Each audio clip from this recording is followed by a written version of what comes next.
first book of Moses, commonly called Genesis, chapter 1. In the beginning, God created the heavens and the earth. The earth was formless and empty. Darkness was on the surface of the deep, and God's Spirit was hovering over the surface of the waters. God said, "Let there be light," and there was light. God saw the light, and saw that it was good. God divided the light from the darkness. God called the light day, and the darkness he called night. There was evening and there was morning, the first day. God said, "Let there be an expanse in the middle of the waters, and let it divide the waters from the waters." God made the expanse, and divided the waters which were under the expanse from the waters which were above the expanse.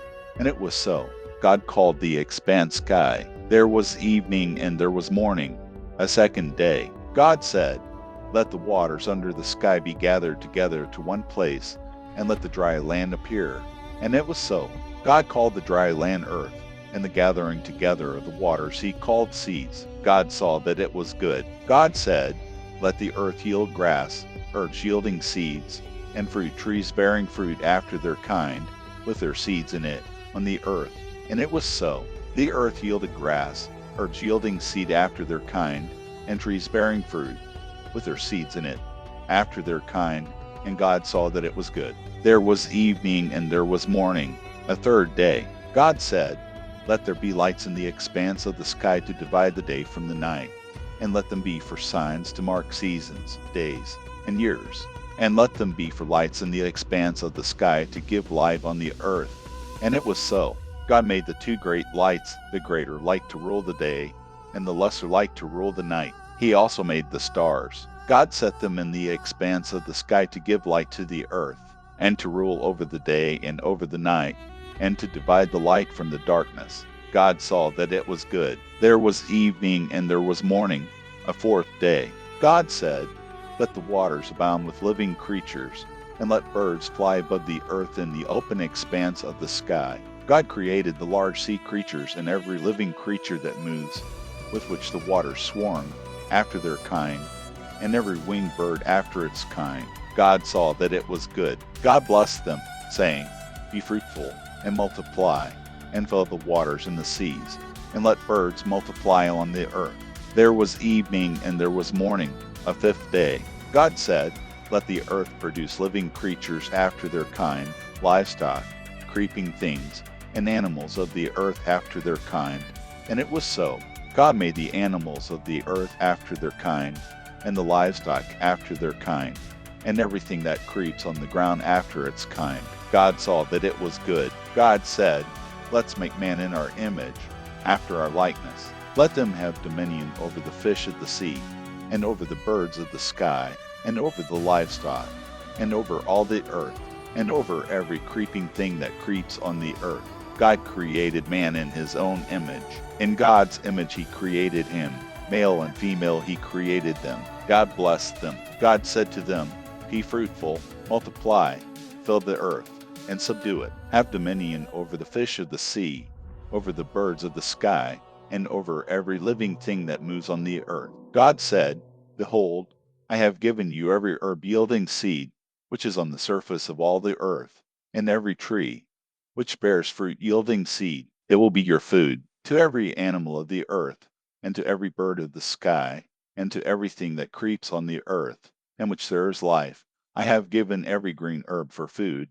And it was so. God saw everything that he had made, and, behold, it was very good. There was evening and there was morning, a sixth day. Genesis chapter 2. The heavens, the earth, and all their vast array were finished. On the seventh day God finished his work which he had done, and he rested on the seventh day from all his work which he had done. God blessed the seventh day, and made it holy, because he rested in it from all his work of creation which he had done. This is the history of the generations of the heavens and of the earth when they were created, in the day that the Lord God made the earth and the heavens. No plant of the field was yet in the earth, and no herb of the field had yet sprung up, for the Lord God had not caused it to rain on the earth. There was not a man to till the ground, but a mist went up from the earth, and watered the whole surface of the ground. The Lord God formed man from the dust of the ground, and breathed into his nostrils the breath of life, and man became a living soul.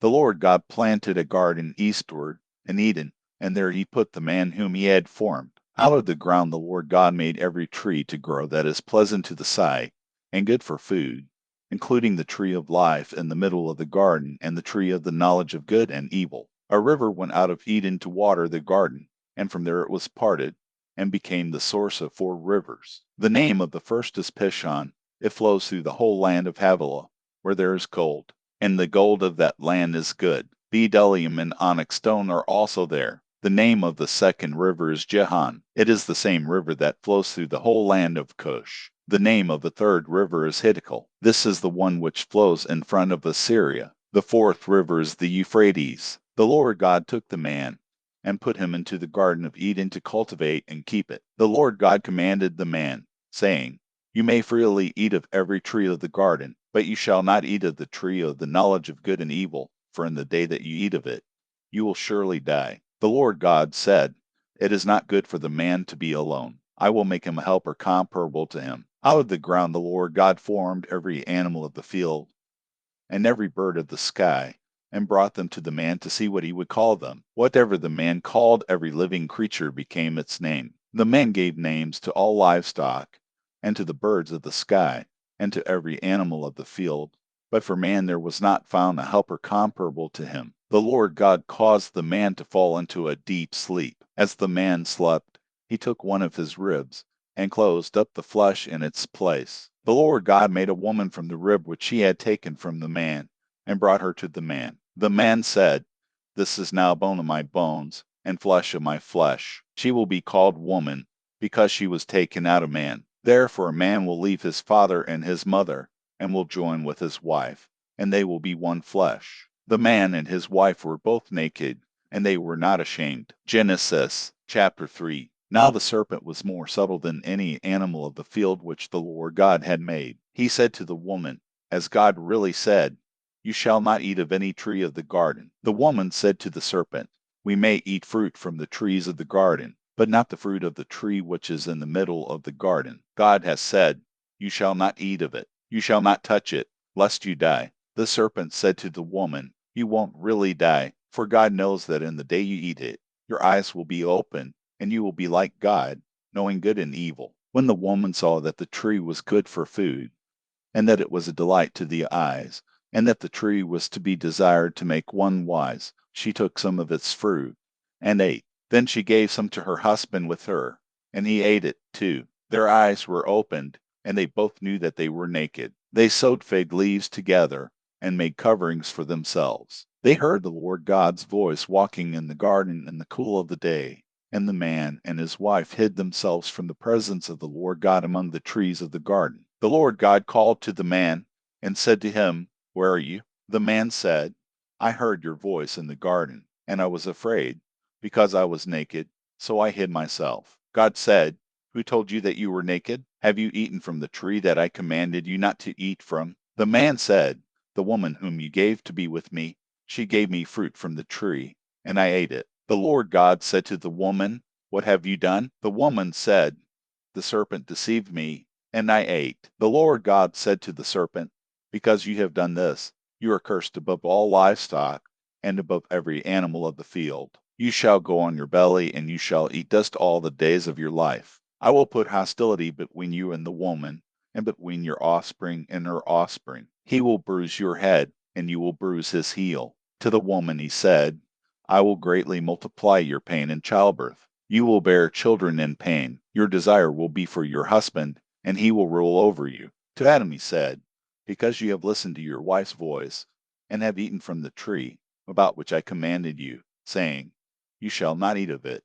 The ground is cursed for your sake. You will eat from it with much labor all the days of your life. It will yield thorns and thistles to you, and you will eat the herb of the field. You will eat bread by the sweat of your face until you return to the ground, for you were taken out of it. For you are dust, and you shall return to dust. The man called his wife Eve because she would be the mother of all the living. The Lord God made garments of animal skins for Adam and for his wife, and clothed them. The Lord God said, Behold, the man has become like one of us, knowing good and evil. Now, lest he reach out his hand, and also take of the tree of life, and eat, and live forever. Therefore the Lord God sent him out from the Garden of Eden to till the ground from which he was taken. So he drove out the man, and he placed cherubim at the east of the Garden of Eden, and a flaming sword which turned every way, to guard the way to the tree of life. Genesis chapter 4. The man knew Eve his wife. She conceived and gave birth to Cain, and said, I have gotten a man with the Lord help. Again she gave birth to Cain's brother Abel. Abel was a keeper of sheep, but Cain was a tiller of the ground. As time passed, Cain brought an offering to the Lord from the fruit of the ground. Abel also brought some of the firstborn of his flock and of its fat. The Lord respected Abel and his offering, but he didn't respect Cain and his offering. Cain was very angry, and the expression on his face fell. The Lord said to Cain, Why are you angry? Why has the expression of your face fallen? If you do well, won't it be lifted up? If you don't do well, sin crouches at the door. Its desire is for you, but you are to rule over it. Cain said to Abel, his brother, Let's go into the field. While they were in the field, Cain rose up against Abel, his brother, and killed him. The Lord said to Cain, Where's Abel, your brother? He said, I don't know. Am I my brother's keeper? The Lord said, What have you done? The voice of your brother's blood cries to me from the ground. Now you are cursed because of the ground, which has opened its mouth to receive your brother's blood from your hand. From now on, when you till the ground, it won't yield its strength to you. You will be a fugitive and a wanderer in the earth. Cain said to the Lord, My punishment is greater than I can bear. Behold, you have driven me out today from the surface of the ground. I will be hidden from your face, and I will be a fugitive and a wanderer in the earth. Whoever finds me will kill me. The Lord said to him, Therefore whoever slays Cain, vengeance will be taken on him sevenfold. The Lord appointed a sign for Cain, so that anyone finding him would not strike him. Cain left the Lord's presence and lived in the land of Nod, east of Eden. Cain knew his wife. She conceived and gave birth to Enoch. He built a city and named the city after the name of his son, Enoch. Irad was born to Enoch. Irad became the father of Mehuel. Mehuel became the father of Methushael. Methushael became the father of Lamech. Lamech took two wives. The name of the first one was Adah, and the name of the second one was Zillah. Adah gave birth to Jabal, who is the father of those who dwell in tents and have livestock. His brother's name was Jubal, who was the father of all who handled the harp and pipe. Zillah also gave birth to Tubal-Cain, the forger of every cutting instrument of bronze and iron. Tubal-Cain's sister was Naamah. Lamech said to his wives, Adah and Zillah, Hear my voice. You wives of Lamech, listen to my speech. For I have slain a man for wounding me, a young man for bruising me. If Cain will be avenged 7 times, truly Lamech 77 times. Adam knew his wife again. She gave birth to a son, and named him Seth, saying, For God has given me another child instead of Abel, for Cain killed him. A son was also born to Seth, and he named him Enosh. At that time men began to call on the Lord's name. Genesis chapter 5. This is the book of the generations of Adam. In the day that God created man, he made him in God's likeness. He created them male and female, and blessed them. On the day they were created, he named them Adam. Adam lived 130 years, and became the father of a son in his own likeness,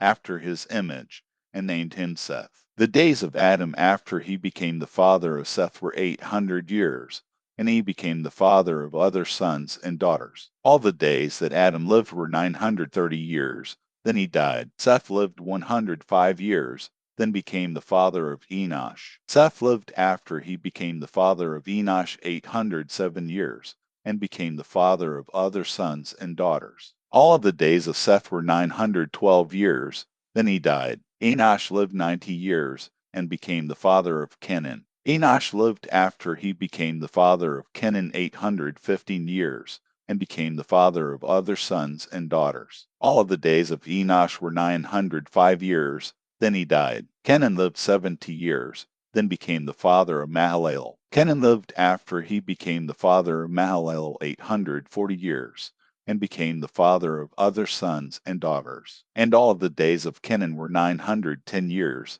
Then he died. Mahalalel lived 65 years, then became the father of Jared. Mahalalel lived after he became the father of Jared 830 years, and became the father of other sons and daughters. All of the days of Mahalalel were 895 years, then he died. Jared lived 162 years, then became the father of Enoch. Jared lived after he became the father of Enoch 800 years, and became the father of other sons and daughters. All of the days of Jared were 962 years, then he died. Enoch lived 65 years, then became the father of Methuselah. After Methuselah's birth, Enoch walked with God for 300 years, and became the father of more sons and daughters. All the days of Enoch were 365 years. Enoch walked with God, and he was not found, for God took him. Methuselah lived 187 years, then became the father of Lamech.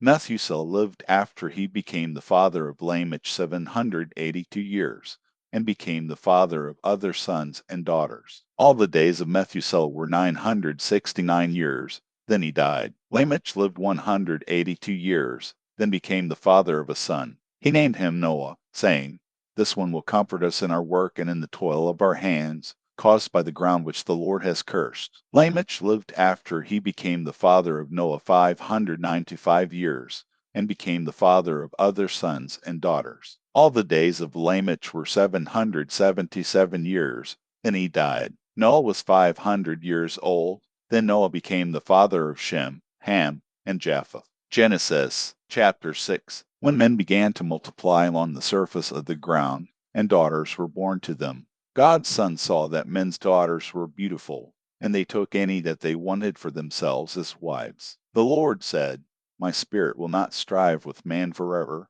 because he also is flesh, so his days will be 120 years. The Nephilim were in the earth in those days, and also after that, when God's sons came into men's daughters and had children with them. Those were the mighty men who were of old, men of renown. The Lord saw that the wickedness of man was great in the earth, and that every imagination of the thoughts of man's heart was continually only evil. The Lord was sorry that he had made man on the earth, and it grieved him in his heart. The Lord said, "I will destroy man whom I have created from the surface of the ground, man, along with animals, creeping things, and birds of the sky, for I am sorry that I have made them." But Noah found favor in the Lord's eyes. This is the history of the generations of Noah. Noah was a righteous man, blameless among the people of his time. Noah walked with God. Noah became the father of 3 sons, Shem, Ham, and Japheth. The earth was corrupt before God, and the earth was filled with violence. God saw the earth, and saw that it was corrupt, for all flesh had corrupted their way on the earth. God said to Noah, "I will bring an end to all flesh, for the earth is filled with violence through them. Behold, I will destroy them in the earth. Make a ship of gopher wood. You shall make rooms in the ship, and shall seal it inside and outside with pitch. This is how you shall make it. The length of the ship shall be 300 cubits, its width 50 cubits, and its height 30 cubits. You shall make a roof in the ship, and you shall finish it to a cubit upward. You shall set the door of the ship in its side. You shall make it with lower, second, and third levels. I, even I, will bring the flood of waters on this earth, to destroy all flesh having the breath of life from under the sky. Everything that is in the earth will die, but I will establish my covenant with you. You shall come into the ship, you, your sons, your wife, and your sons' wives with you. Of every living thing of all flesh, you shall bring 2 of every sort into the ship, to keep them alive with you. They shall be male and female, of the birds after their kind, of the livestock after their kind, of every creeping thing of the ground after its kind. 2 of every sort will come to you, to keep them alive. Take with you some of all food that is eaten, and gather it to yourself, and it will be for food for you, and for them. Thus Noah did. He did all that God commanded him. Genesis chapter 7. The Lord said to Noah, "Come with all of your household into the ship, for I have seen your righteousness before me in this generation. You shall take 7 pairs of every clean animal with you, the male and his female. Of the animals that are not clean, take 2, the male and his female. Also of the birds of the sky, 7 and 7, male and female, to keep seed alive on the surface of all the earth. In 7 days I will cause it to rain on the earth for 40 days and 40 nights. I will destroy every living thing that I have made from the surface of the ground." Noah did everything that the Lord commanded him. Noah was 600 years old when the flood of waters came on the earth. Noah went into the ship with his sons, his wife, and his sons' wives because of the flood waters. Clean animals, unclean animals, birds, and everything that creeps on the ground went by pairs to Noah into the ship, male and female, as God commanded Noah. After the 7 days, the flood waters came on the earth. In the 600th year of Noah's life, in the second month, on the 17th day of the month, on that day all the fountains of the great deep burst open, and the sky's windows opened. It rained on the earth 40 days and 40 nights. In the same day Noah, and Shem, Ham, and Japheth the sons of Noah, and Noah's wife, and the 3 wives of his sons with them, entered into the ship, they, and every animal after its kind, all the livestock after their kind, every creeping thing that creeps on the earth after its kind, and every bird after its kind, every bird of every sort, perished from all flesh with the breath of life in them went into the ship to Noah. Those who went in male and female of all flesh, as God commanded him. Then the Lord shed him in. The flood was 40 days on the earth. The waters increased, and lifted up the ship, and it was lifted up above the earth. The waters rose, and increased greatly on the earth, and the ship floated on the surface of the waters. The waters rose very high on the earth. All the high mountains that were under the whole sky were covered. The waters rose 15 cubits higher, and the mountains were covered. All flesh died that moved on the earth, including birds, livestock, animals, every creeping thing that creeps on the earth, and every man. All on the dry land, in whose nostrils was the breath of the spirit of life, died. Every living thing was destroyed that was on the surface of the ground, including man, livestock, creeping things, and birds of the sky. They were destroyed from the earth. Only Noah was left, and those who were with him in the ship. The waters flooded the earth 150 days. Genesis chapter 8. God remembered Noah, all the animals, and all the livestock that were with him in the ship, and God made a wind to pass over the earth. The waters subsided. The deep's fountains and the sky's windows were also stopped, and the rain from the sky was restrained. The waters continually receded from the earth. After the end of 150 days the waters receded. The ship rested in the 7th month, on the 17th day of the month, on Ararat's mountains. The waters receded continually until the 10th month. In the 10th month, on the 1st day of the month, the tops of the mountains were visible. At the end of 40 days, Noah opened the window of the ship which he had made, and he sent out a raven. It went back and forth until the waters were dried up from the earth. He himself sent out a dove to see if the waters were abated from the surface of the ground, but the dove found no place to rest her foot, and she returned into the ship to him, for the waters were on the surface of the whole earth. He put out his hand and took her, and brought her to him into the ship.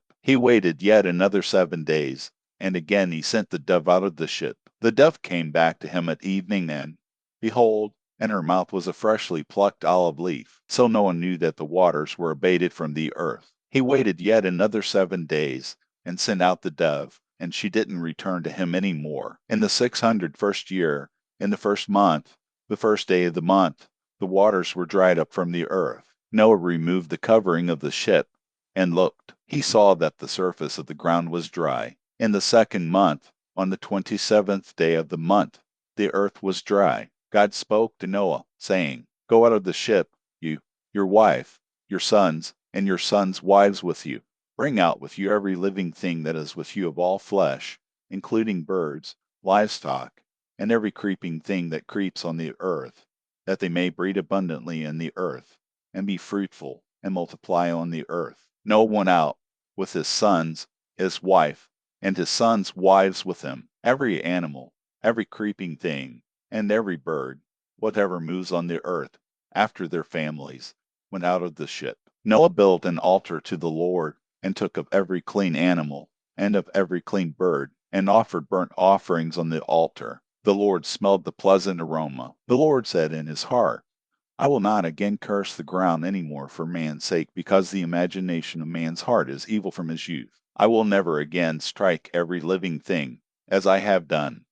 While the earth remains, seed time and harvest, and cold and heat, and summer and winter, and day and night will not cease. Genesis chapter 9. God blessed Noah and his sons, and said to them, Be fruitful, multiply, and replenish the earth. The fear of you and the dread of you will be on every animal of the earth, and on every bird of the sky. Everything that moves along the ground, and all the fish of the sea, are delivered into your hand. Every moving thing that lives will be food for you. As I gave you the green herb, I have given everything to you. But flesh with its life, that is, its blood, you shall not eat. I will surely require accounting for your life's blood. At the hand of every animal I will require it. At the hand of man, even at the hand of every man's brother, I will require the life of man. Whoever sheds man's blood, his blood will be shed by man, for God made man in his own image. Be fruitful and multiply.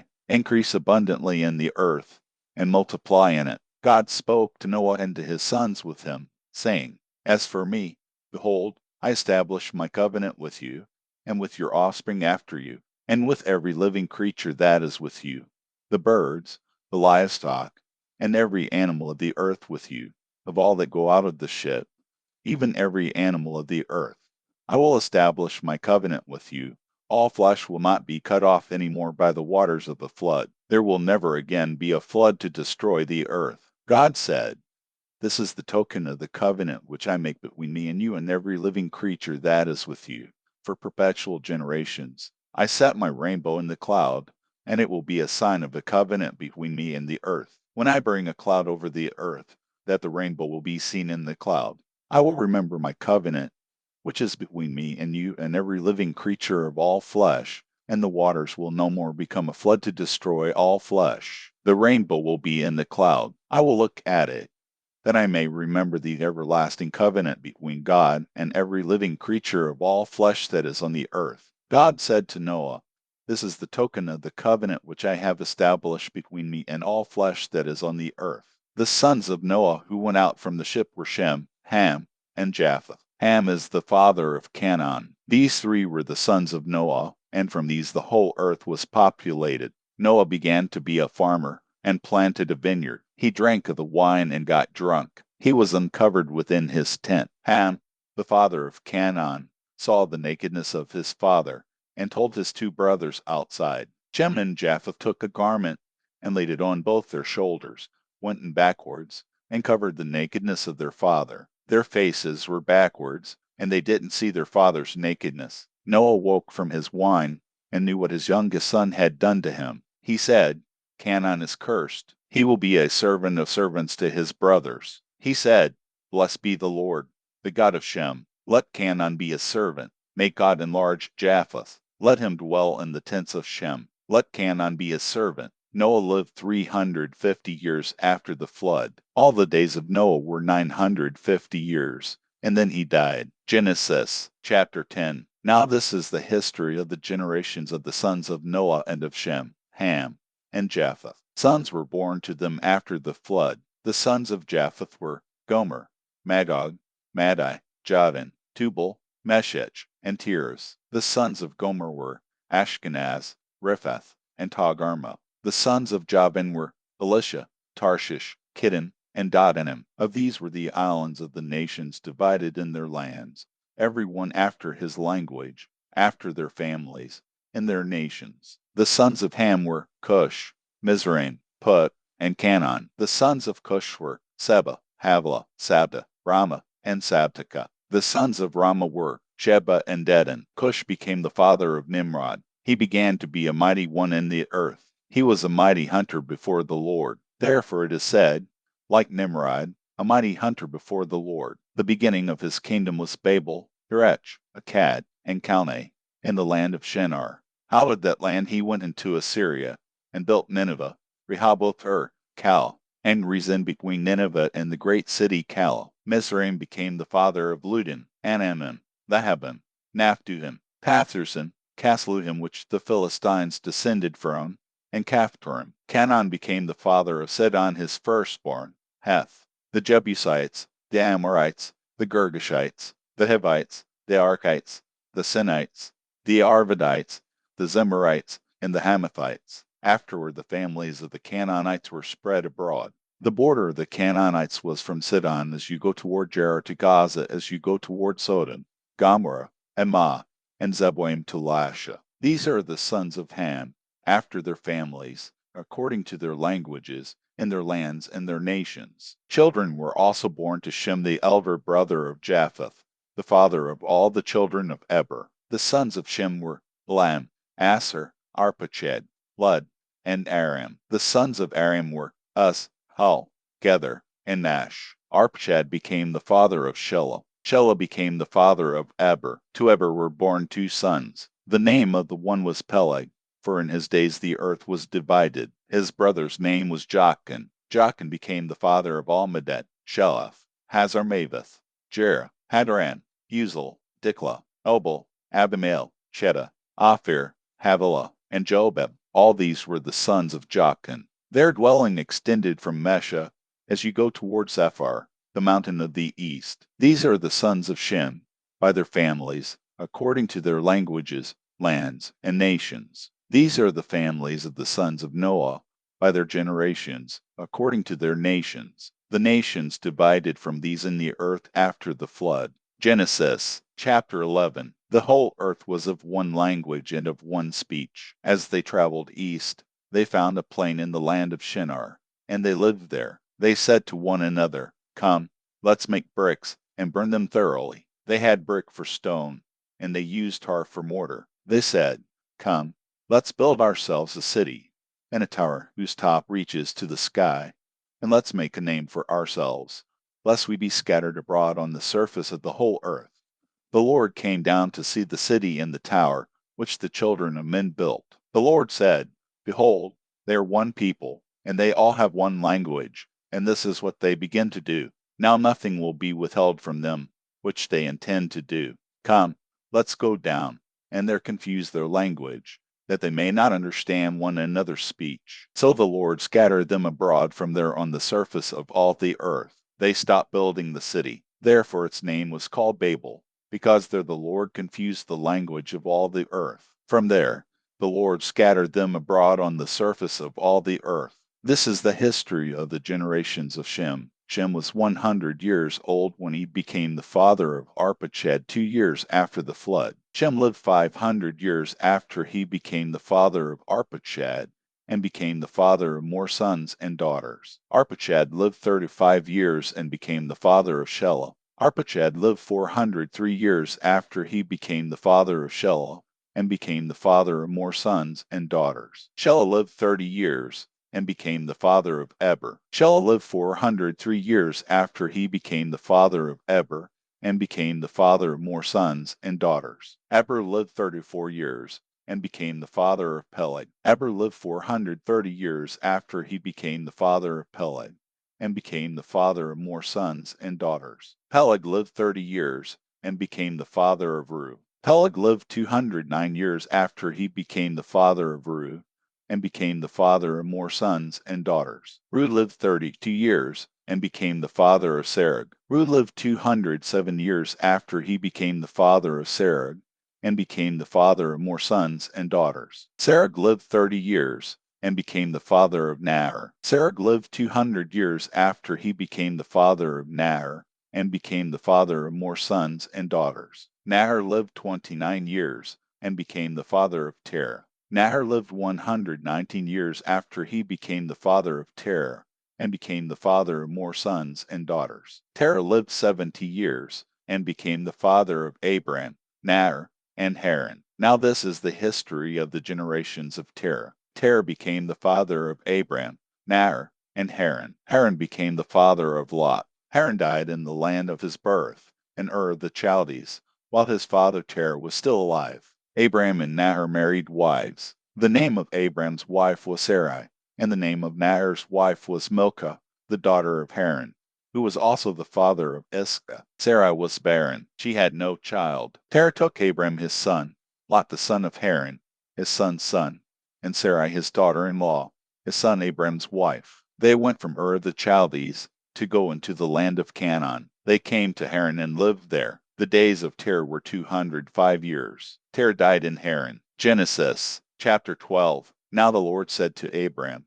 Leave your country, and your relatives, and your father's house, and go to the land that I will show you. I will make of you a great nation, I will bless you and make your name great. You will be a blessing. I will bless those who bless you, and I will curse him who treats you with contempt. All the families of the earth will be blessed through you. So Abram went, as the Lord had told him. Lot went with him. Abram was 75 years old when he departed from Haran. Abram took Sarai his wife, Lot his brother's son, all their possessions that they had gathered, and the people whom they had acquired in Haran, and they went to go into the land of Canaan. They entered into the land of Canaan. Abram passed through the land to the place of Shechem, to the oak of Moreh. At that time Canaanites were in the land. The Lord appeared to Abram and said, I will give this land to your offspring. He built an altar there to the Lord, who had appeared to him. He left from there to go to the mountain on the east of Bethel and pitched his tent, having Bethel on the west, and Ai on the east. There he built an altar to the Lord and called on the Lord's name. Abram traveled, still going on toward the south. There was a famine in the land. Abram went down into Egypt to live as a foreigner there, for the famine was severe in the land. When he had come near to enter Egypt, he said to Sarai his wife, See now, I know that you are a beautiful woman to look at. It will happen that when the Egyptians see you, they will say, This is his wife. They will kill me, but they will save you alive. Please say that you are my sister, that it may be well with me for your sake, and that my soul may live because of you. When Abraham had come into Egypt, some Egyptians saw that the woman was very beautiful. The princes of Pharaoh saw her, and praised her to Pharaoh. And the woman was taken into Pharaoh's house. He dealt well with Abram for her sake. He had sheep, cattle, male donkeys, male servants, female donkeys, and camels. The Lord afflicted Pharaoh and his house with great plagues because of Sarai, Abram's wife. Pharaoh called Abram and said, What is this that you have done to me? Why didn't you tell me that she was your wife? Why did you say,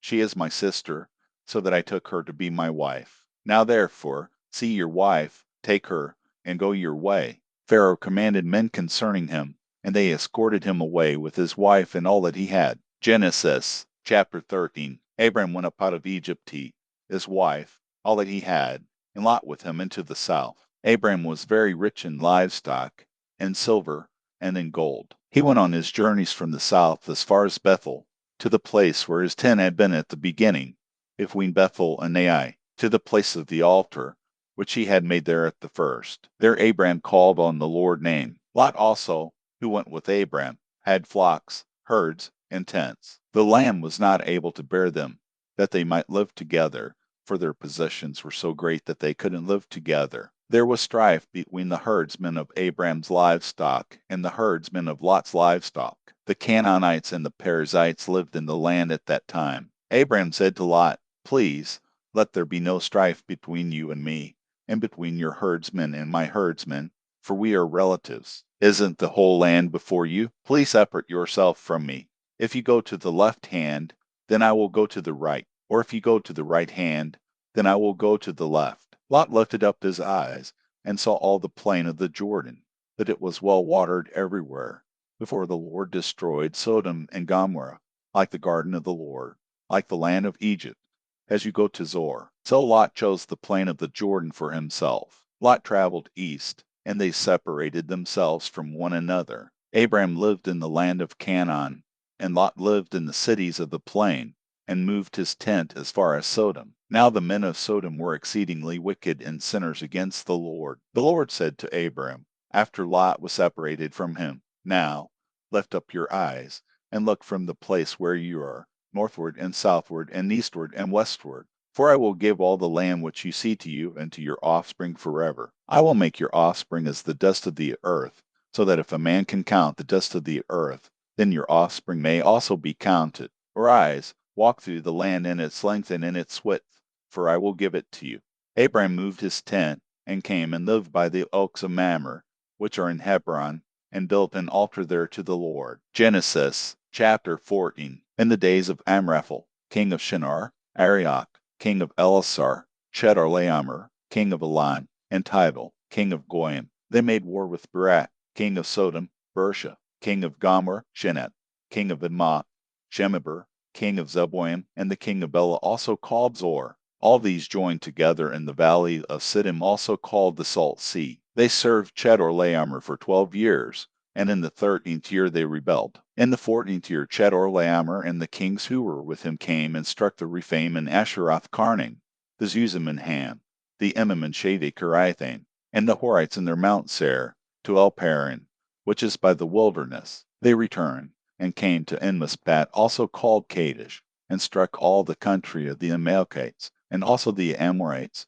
that lived in Hazes and Tamar, the king of Sodom, and the king of Gomorrah, the king of Admah, the king of Zeboim, and the king of Bela also called Zor went out, and they set the battle in array against them in the valley of Siddim, against Chedorlaomer king of Elam, Tidal king of Goyim, Amraphel king of Shinar, and Arioch king of Elasar, 4 kings against the 5. Now the valley of Siddim was full of tar pits, and the kings of Sodom and Gomorrah fled, and some fell there. Those who remained fled to the hills. They took all the goods of Sodom and Gomorrah, and all their food, and went their way. They took Lot, Abram's brother's son, who lived in Sodom, and his goods, and departed. One who had escaped came and told Abram, the Hebrew. At that time he lived by the oaks of Mamre, the Amorite, brother of Eshcol and brother of Aner. They were allies of Abram. When Abram heard that his relative was taken captive, he led out his 318 trained men,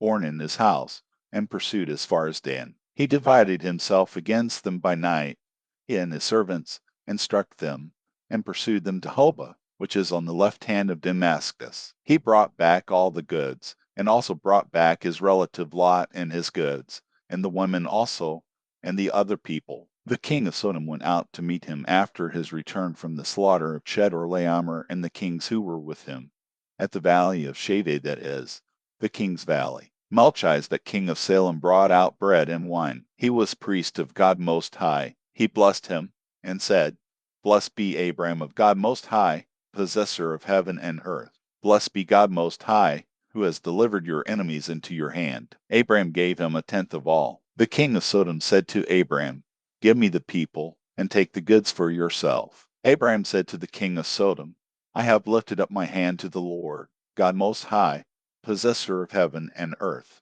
that I will not take a thread nor a sandal strap nor anything that is yours, lest you should say, I have made Abram rich. I will accept nothing from you except that which the young men have eaten, and the portion of the men who went with me, Aner, Eshcol, and Mamre. Let them take their portion. Genesis chapter 15. After these things the Lord's word came to Abram in a vision, saying, Don't be afraid, Abram. I am your shield, your exceedingly great reward. Abram said, Lord God, what will you give me, since I go childless, and he who will inherit my estate is Eliezer of Damascus? Abram said, Behold, you have given no children to me, and, behold, one born in my house is my heir. Behold, the Lord's word came to him, saying, This man will not be your heir, but he who will come out of your own body will be your heir. The Lord brought him outside, and said, Look now toward the sky, and count the stars, if you are able to count them. He said to Abram,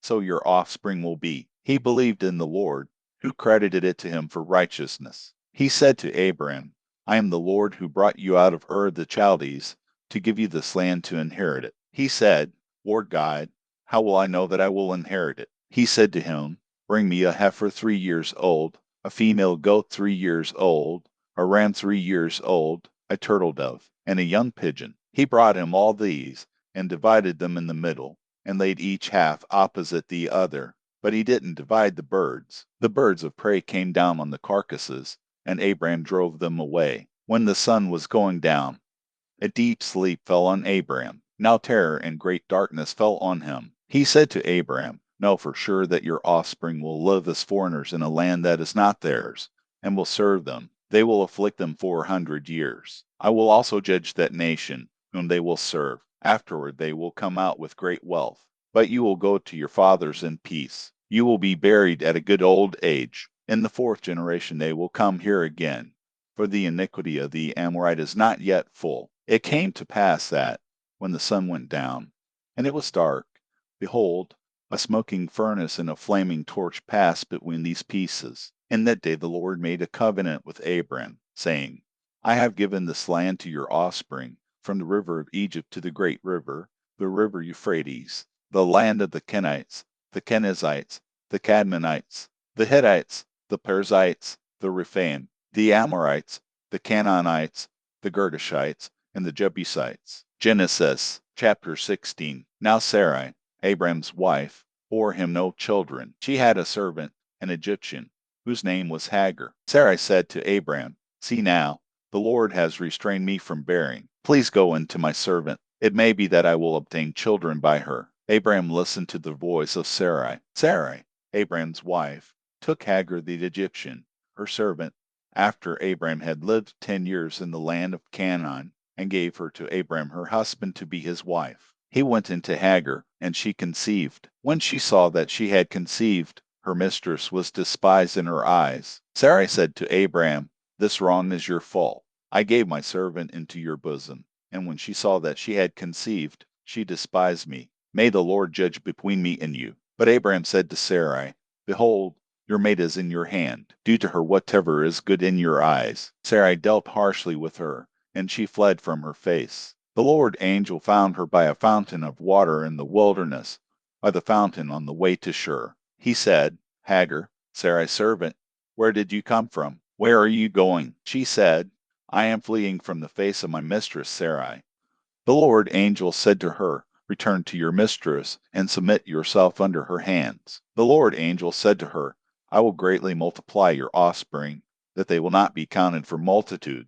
The Lord angel said to her, Behold, you are with child, and will bear a son. You shall call his name Ishmael, because the Lord has heard your affliction. He will be like a wild donkey among men. His hand will be against every man, and every man's hand against him. He will live opposed to all of his brothers. She called the name of the Lord who spoke to her. You are a God who sees, for she said, Have I even stayed alive after seeing him? Therefore the well was called Beer Lahairoi. Behold, it is between Kadesh and Bird. Hagar bore a son for Abram. Abram called the name of his son, whom Hagar bore, Ishmael. Abram was 86 years old when Hagar bore Ishmael to Abram. Genesis chapter 17. When Abram was 99 years old, the Lord appeared to Abram and said to him, I am God Almighty. Walk before me and be blameless. I will make my covenant between me and you, and will multiply you exceedingly. Abram fell on his face.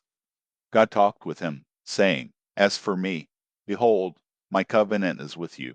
You will be the father of a multitude of nations. Your name will no more be called Abram, but your name will be Abraham, for I have made you the father of a multitude of nations. I will make you exceedingly fruitful, and I will make nations of you. Kings will come out of you. I will establish my covenant between me and you and your offspring after you throughout their generations for an everlasting covenant, to be a God to you and to your offspring after you. I will give to you, and to your offspring after you, the land where you are traveling, all the land of Canaan, for an everlasting possession. I will be their God. God said to Abraham, As for you, you shall keep my covenant, you and your offspring after you throughout their generations. This is my covenant, which you shall keep, between me and you and your offspring after you. Every male among you shall be circumcised. You shall be circumcised in the flesh of your foreskin. It will be the token of the covenant between me and you. He who is 8 days old shall be circumcised among you.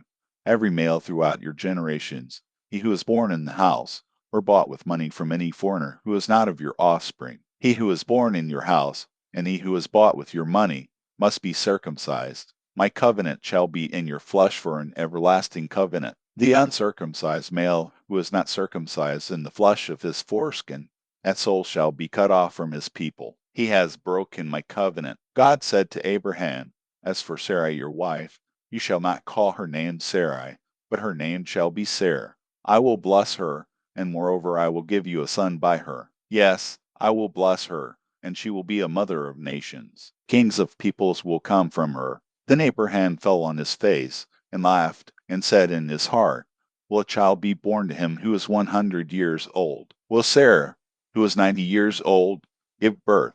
Abraham said to God, Oh, that Ishmael might live before you. God said, No, but Sarah, your wife, will bear you a son. You shall call his name Isaac. I will establish my covenant with him for an everlasting covenant for his offspring after him. As for Ishmael, I have heard you. Behold, I have blessed him, and will make him fruitful, and will multiply him exceedingly. He will become the father of 12 princes, and I will make him a great nation. But I will establish my covenant with Isaac, whom Sarah will bear to you at the set time next year." When he finished talking with him, God went up from Abraham. Abraham took Ishmael his son, all who were born in his house, and all who were bought with his money, every male among the men of Abraham's house, and circumcised the flesh of their foreskin in the same day, as God had said to him. Abraham was 99 years old when he was circumcised in the flesh of his foreskin. Ishmael, his son, was 13 years old when he was circumcised in the flesh of his foreskin. In the same day both Abraham and Ishmael,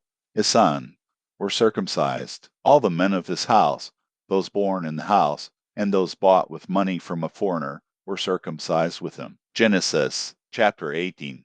The Lord appeared to him by the oaks of Mamre, as he sat in the tent door in the heat of the day. He lifted up his eyes and looked, and saw that 3 men stood near him. When he saw them, he ran to meet them from the tent door, and bowed himself to the earth, and said, "My Lord, if now I have found favor in your sight, please don't go away from your servant. Now let a little water be fetched, wash your feet, and rest yourselves under the tree. I will get a piece of bread so you can refresh your heart. After that you may go your way, now that you have come to your servant." They said, "Very well, do as you have said." Abraham hurried into the tent to Sarah, and said, "Quickly prepare 3 seahs of fine meal, eat it, and make cakes." Abraham ran to the herd, and fetched a tender and good calf, and gave it to the servant. He hurried to dress it. He took butter, milk, and the calf which he had dressed, and set it before them. He stood by them under the tree, and they ate. They asked him, "Where's Sarah,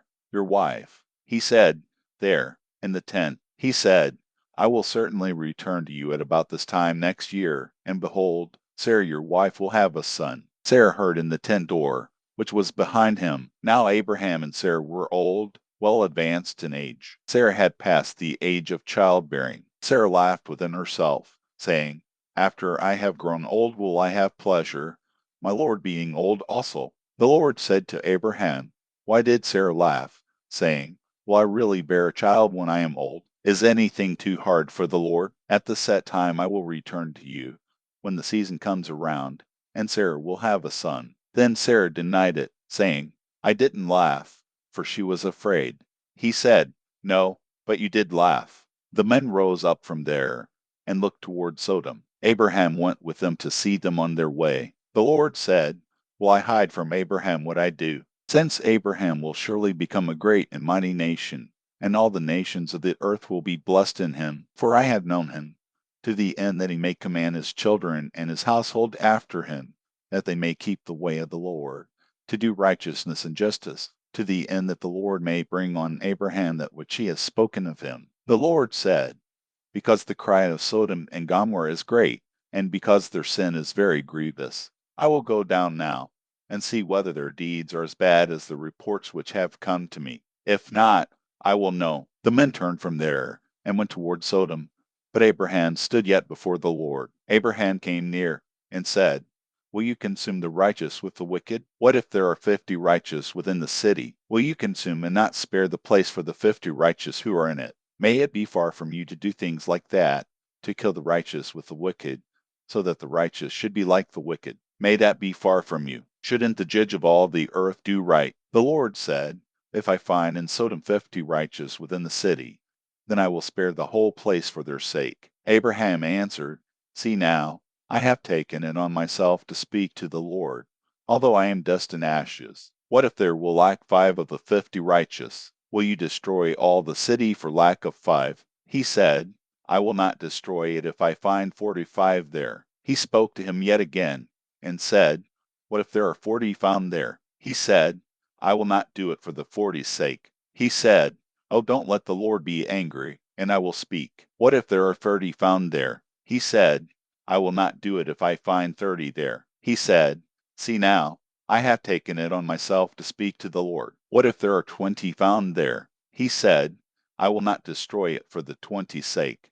He said, "Oh, don't let the Lord be angry, and I will speak just once more. What if 10 are found there?" He said, "I will not destroy it for the 10's sake." The Lord went his way as soon as he had finished communing with Abraham, and Abraham returned to his place. Genesis Chapter 19. The two angels came to Sodom at evening. Lot sat in the gate of Sodom. Lot saw them, and rose up to meet them. He bowed himself with his face to the earth, and he said, See now, my lords, please come into your servant's house, stay all night, wash your feet, and you can rise up early, and go on your way. They said, No, but we will stay in the street all night. He urged them greatly, and they came in with him, and entered into his house. He made them a feast, and baked unleavened bread, and they ate. But before they lay down, the men of the city, the men of Sodom, surrounded the house, both young and old, all the people from every quarter. They called to Lot,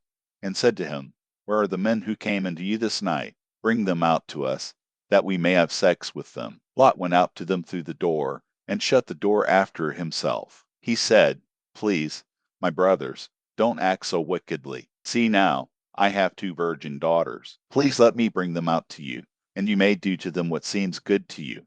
Only don't do anything to these men, because they have come under the shadow of my roof. They said, Stand back. Then they said, This one fellow came in to live as a foreigner, and he appoints himself a judge. Now we will deal worse with you than with them. They pressed hard on the man Lot, and came near to break the door. But the men reached out their hand, and brought Lot into the house to them, and shut the door. They struck the men who were at the door of the house with blindness, both small and great, so that they wearied themselves to find the door. The men said to Lot, Do you have anybody else here? Sons-in-law, your sons, your daughters, and whomever you have in the city, bring them out of the place, for we will destroy this place, because the outcry against them has grown so great before the Lord that the Lord has sent us to destroy it. Lot went out and spoke to his sons-in-law, who were pledged to marry his daughters, and said, Get up, get out of this place, for the Lord will destroy the city. But he seemed to his sons-in-law to be joking. When the morning came,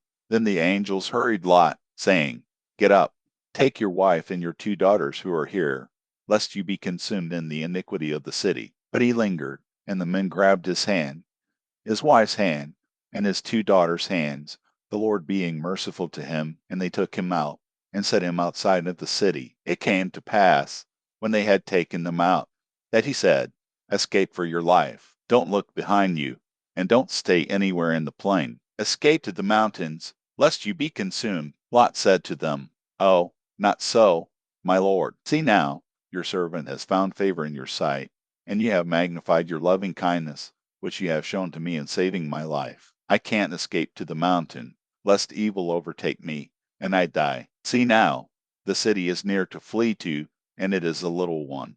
Oh, let me escape there, isn't it a little one? And my soul will live. He said to him, Behold, I have granted your request concerning this thing also, that I will not overthrow the city of which you have spoken. Hurry, escape there, for I can't do anything until you get there. Therefore the name of the city was called Zor. The sun had risen on the earth when Lot came to Zor. Then the Lord rained on Sodom and on Gomorrah sulfur and fire from the Lord out of the sky. He overthrew those cities, all the plain, all the inhabitants of the cities, and that which grew on the ground. But Lot's wife looked back from behind him, and she became a pillar of salt.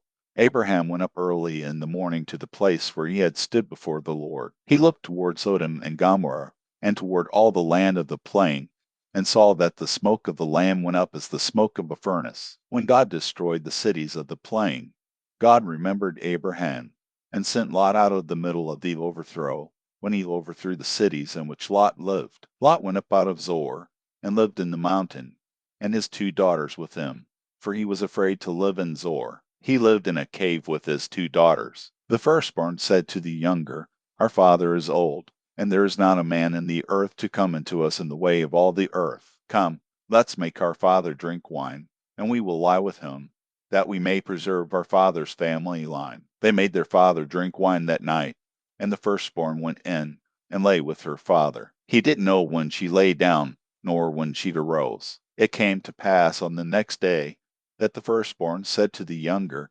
Behold, I lay last night with my father. Let's make him drink wine again tonight.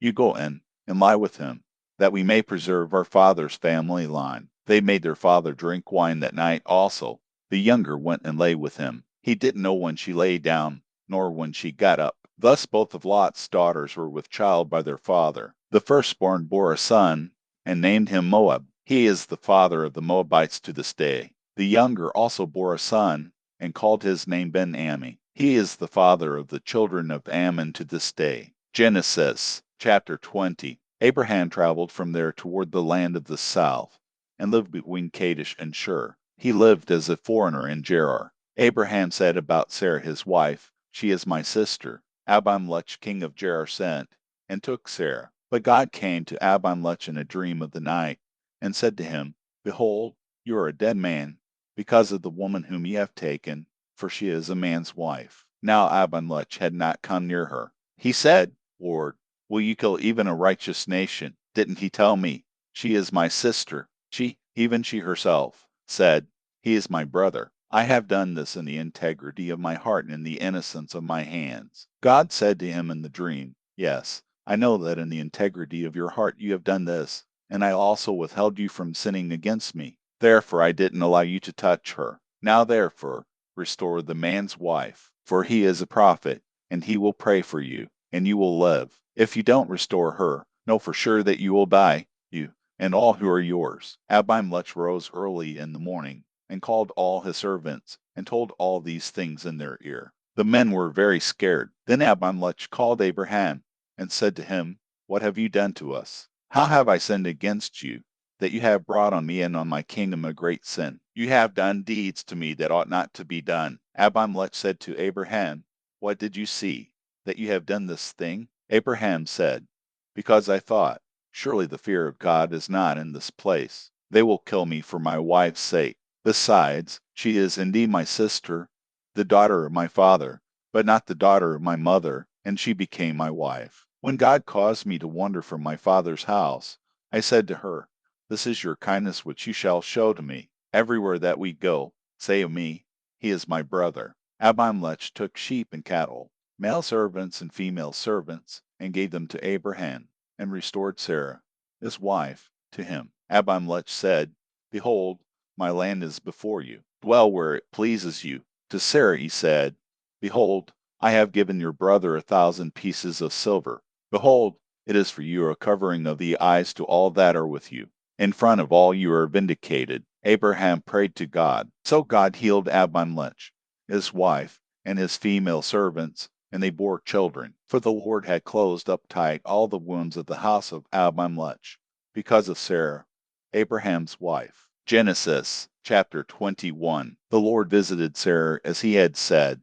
and the Lord did to Sarah as he had spoken. Sarah conceived, and bore Abraham a son in his old age, at the set time of which God had spoken to him. Abraham called his son who was born to him, whom Sarah bore to him, Isaac. Abraham circumcised his son, Isaac, when he was 8 days old, as God had commanded him. Abraham was 100 years old when his son, Isaac, was born to him. Sarah said, "God has made me laugh. Everyone who hears will laugh with me." She said, "Who would have said to Abraham that Sarah would nurse children? For I have borne him a son in his old age." The child grew and was weaned. Abraham made a great feast on the day that Isaac was weaned. Sarah saw the son of Hagar the Egyptian, whom she had borne to Abraham, mocking.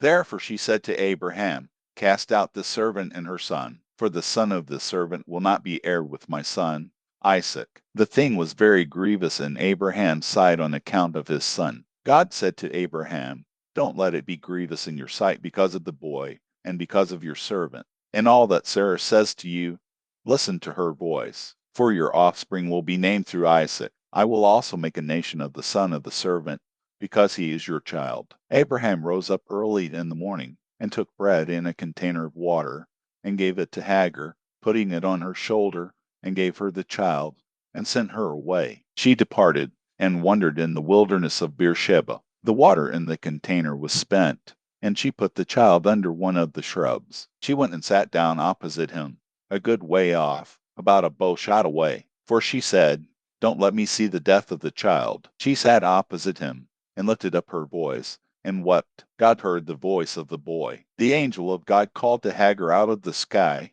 and said to her, "What troubles you, Hagar? Don't be afraid, for God has heard the voice of the boy where he is. Get up, lift up the boy, and hold him with your hand, for I will make him a great nation. God opened her eyes, and she saw a well of water. She went, filled the container with water, and gave the boy a drink. God was with the boy, and he grew. He lived in the wilderness, and as he grew up, he became an archer. He lived in the wilderness of Paran. His mother got a wife for him out of the land of Egypt. At that time, Abimelech and Phicol, the captain of his army, spoke to Abraham, saying, God is with you in all that you do. Now, therefore, swear to me here by God that you will not deal falsely with me, nor with my son, nor with my son's son. But according to the kindness that I have done to you, you shall do to me, and to the land in which ye have lived as a foreigner. Abraham said, I will swear. Abraham complained to Abimelech because of the water well, which Abimelech's servants had violently taken away. Abimelech said, I don't know who has done this thing. You didn't tell me, and I didn't hear of it until today. Abraham took sheep and cattle and gave them to Abimelech. Those two made a covenant. Abraham set 7 ewe lambs of the flock by themselves. Abimelech said to Abraham, What do these 7 ewe lambs, which ye have set by themselves, mean? He said, You shall take these 7 ewe lambs from my hand, that it may be a witness to me that I have dug this well. Therefore he called that place Beersheba, because they both swore an oath there. So they made a covenant at Beersheba. Abimelech rose up with Phicol, the captain of his army, and they returned into the land of the Philistines. Abraham planted a tamarisk tree in Beersheba, and there he called on the name of the Lord, the everlasting God. Abraham lived as a foreigner in the land of the Philistines many days. Genesis chapter 22. After these things, God tested Abraham and said to him, Abraham. He said, Here I am. He said, Now take your son, your only son, Isaac, whom you love, and go into the land of Moriah. Offer him there as a burnt offering on one of the mountains which I will tell you of. Abraham rose early in the morning, and saddled his donkey, and took 2 of his young men with him, and Isaac his son. He split the wood for the burnt offering, and rose up, and went to the place of which God had told him. On the 3rd day Abraham lifted up his eyes, and saw the place far off. Abraham said to his young men, Stay here with the donkey. The boy and I will go over there. We will worship, and come back to you. Abraham took the wood of the burnt offering and laid it on Isaac his son. He took in his hand the fire and the knife. They both went together. Isaac spoke to Abraham his father, and said, My father. He said, Here I am, my son. He said, Here is the fire and the wood, but where is the lamb for a burnt offering? Abraham said, God will provide himself the lamb for a burnt offering, my son. So they both went together. They came to the place which God had told him of. Abraham built the altar there, and laid the wood in order, bound Isaac his son, and laid him on the altar, on the wood. Abraham stretched out his hand, and took the knife to kill his son. The Lord angel called to him out of the sky, and said, Abraham, Abraham. He said, Here I am. He said, Don't lay your hand on the boy or do anything to him, for now I know that you fear God, since you have not withheld your son, your only son, from me. Abraham lifted up his eyes,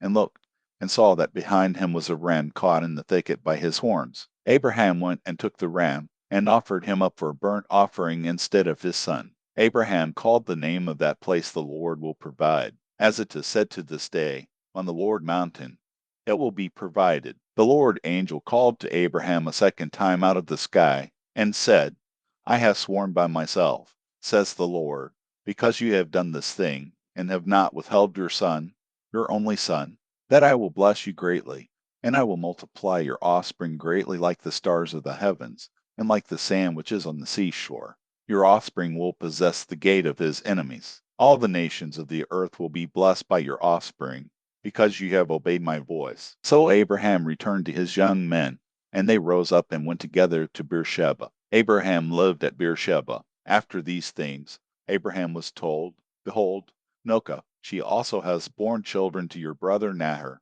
as his firstborn, Buz his brother, Kemuel the father of Aram, Cheest, Hazel, Pildash, Jidlaph, and Bethuel. Bethuel became the father of Rebekah. These 8 Milcah bore to Nahor, Abraham's brother. His concubine, whose name was Reumah, also bore Tebah, Gaham, Tash, and Maacah. Genesis Chapter 23. Sarah lived 127 years. This was the length of Sarah's life. Sarah died in Kiriath Arba, also called Hebron, in the land of Canaan. Abraham came to mourn for Sarah, and to weep for her. Abraham rose up from before his dead, and spoke to the children of Heth, saying, I am a stranger and a foreigner living with you.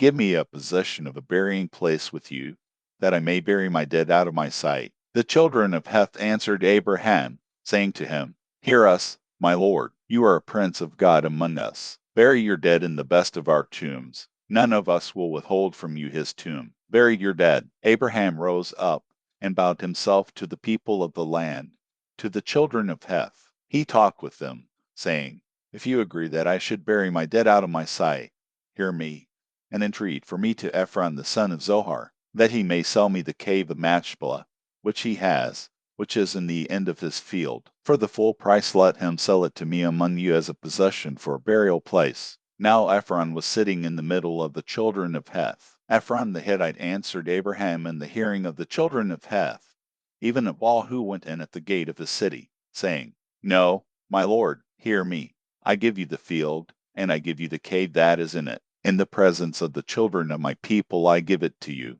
Bury your dead. Abraham bowed himself down before the people of the land. He spoke to Ephron in the audience of the people of the land, saying, But if you will, please hear me. I will give the price of the field. Take it from me, and I will bury my dead there. Ephron answered Abraham, saying to him, My lord, listen to me. What is a piece of land worth 400 shekels of silver between me and you? Therefore bury your dead. Abraham listened to Ephron. Abraham weighed to Ephron the silver which he had named in the hearing of the children of Heth, 400 shekels of silver, according to the current merchant standard. So the field of Ephron, which was in Machpelah, which was before Mamre, the field, the cave which was in it, and all the trees that were in the field, that were in all of its borders, were deeded to Abraham for possession in the presence of the children of Heth, before all who went in at the gate of his city. After this, Abraham buried Sarah his wife in the cave of the field of Machpelah before Mamre, that is,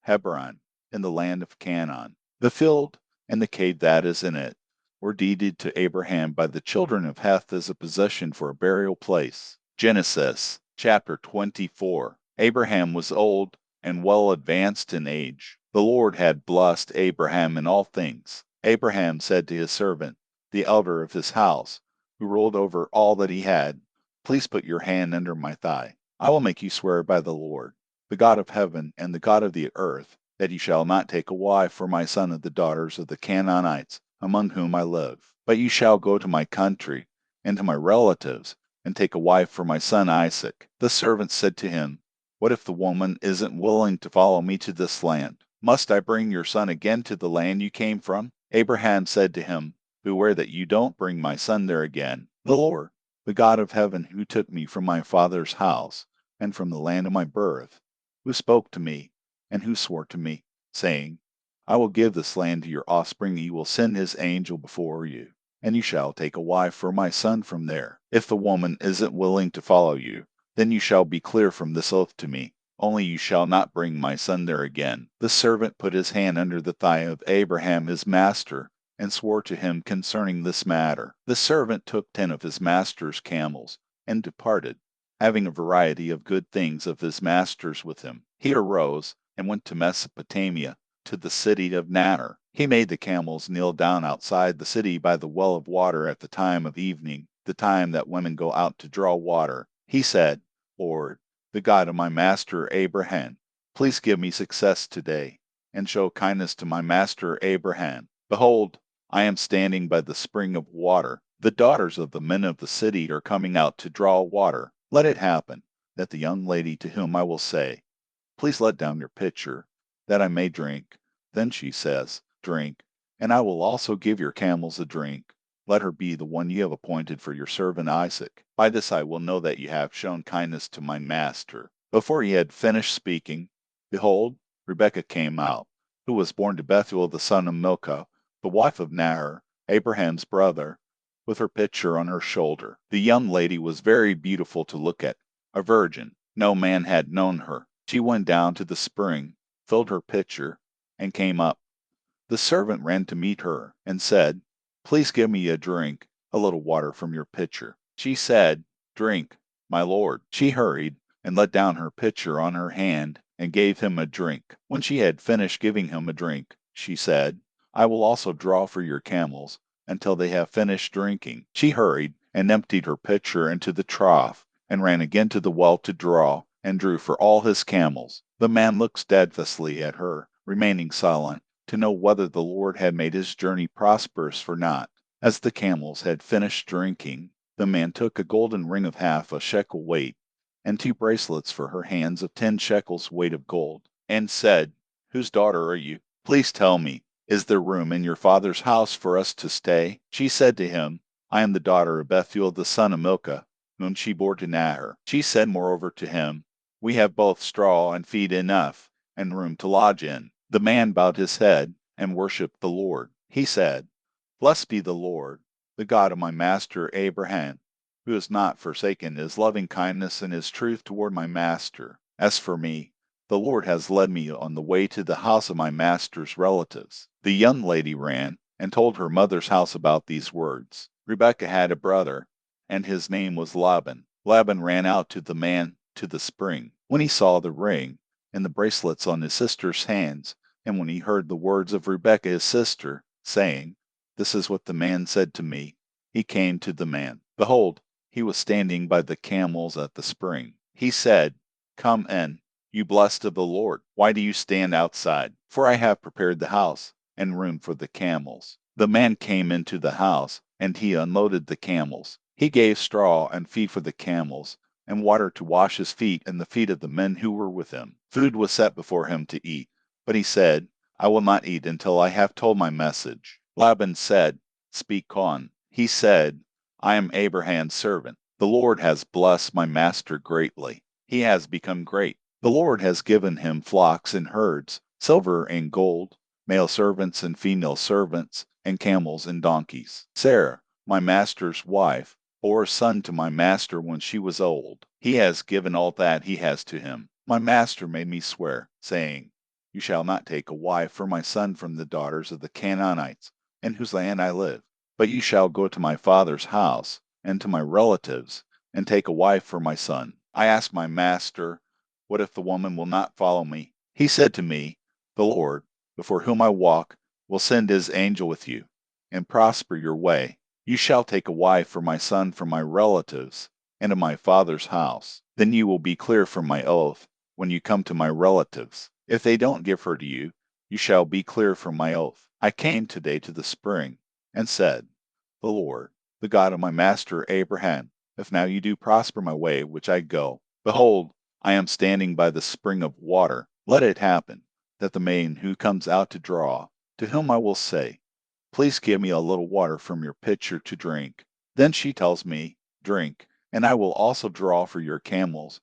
Let her be the woman whom the Lord has appointed for my master's son.' Before I had finished speaking in my heart, behold, Rebekah came out with her pitcher on her shoulder. She went down to the spring and drew. I said to her, Please let me drink. She hurried and let down her pitcher from her shoulder and said, Drink, and I will also give your camels a drink. So I drank, and she also gave the camels a drink. I asked her and said, Whose daughter are you? She said, The daughter of Bethuel, Nahor's son, whom Milcah bore to him. I put the ring on her nose and the bracelets on her hands. I bowed my head and worshipped the Lord, and blessed the Lord, the God of my master Abraham, who had led me in the right way to take my master's brother's daughter for his son. Now if you will deal kindly and truly with my master, tell me. If not, tell me, that I may turn to the right hand or to the left. Then Laban and Bethuel answered, The thing proceeds from the Lord. We can't speak to you bad or good. Behold, Rebekah is before you.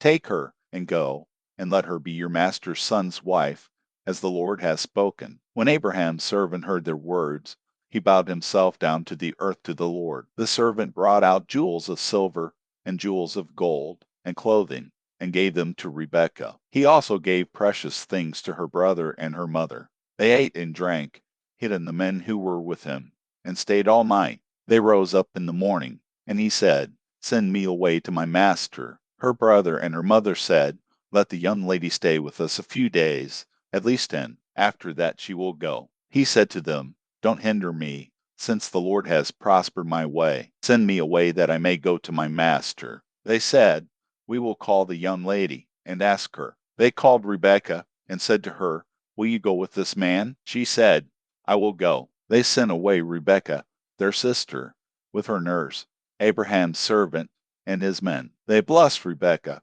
and said to her, Our sister, may you be the mother of thousands of 10,000s, and let your offspring possess the gate of those who hate them. Rebekah arose with her ladies. They rode on the camels and followed the man. The servant took Rebekah and went his way. Isaac came from the way of Beer Lahairoi, for he lived in the land of the south. Isaac went out to meditate in the field at the evening. He lifted up his eyes and looked. Behold, there were camels coming. Rebekah lifted up her eyes, and when she saw Isaac, she got off the camel. She said to the servant, Who is the man who is walking in the field to meet us? The servant said, It is my master. She took her veil and covered herself. The servant told Isaac all the things that he had done. Isaac brought her into his mother Sarah's tent and took Rebekah, and she became his wife. He loved her. So Isaac was comforted after his mother's death. Genesis chapter 25. Abraham took another wife, and her name was Keturah.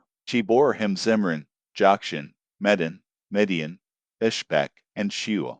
Jokshan became the father of Sheba and Dedan. The sons of Dedan were Ashurim, Letashim, and Lumim. The sons of Midian were Ephah, Epher, Hanok, Abida, and Eldah. All these were the children of Keturah. Abraham gave all that he had to Isaac, but Abraham gave gifts to the sons of Abraham's concubines.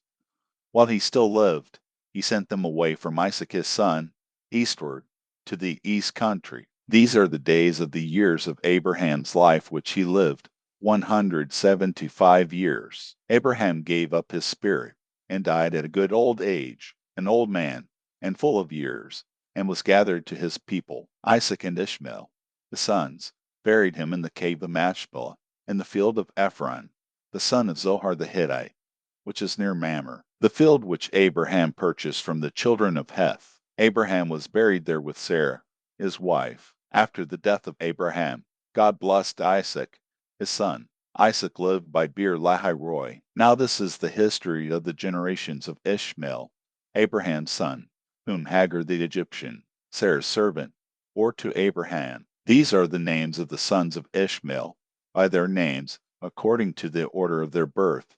The firstborn of Ishmael, Nebaioth, then Kedar, Adbeel, Mibsam, Mishva, Dimah, Massa, Hadad, Tema, Jeter, Naphish, and Kedemah. These are the sons of Ishmael, and these are their names, by their villages, and by their encampments, 12 princes, according to their nations. These are the years of the life of Ishmael, 137 years. He gave up his spirit and died, and was gathered to his people. They lived from Havilah to Shur, that is before Egypt, as you go toward Assyria. He lived opposite all his relatives. This is the history of the generations of Isaac, Abraham's son. Abraham became the father of Isaac. Isaac was 40 years old when he took Rebekah, the daughter of Bethuel the Syrian of Paddan Aram, the sister of Laban the Syrian, to be his wife. Isaac entreated the Lord for his wife, because she was barren. The Lord was entreated by him, and Rebekah his wife conceived. The children struggled together within her. She said,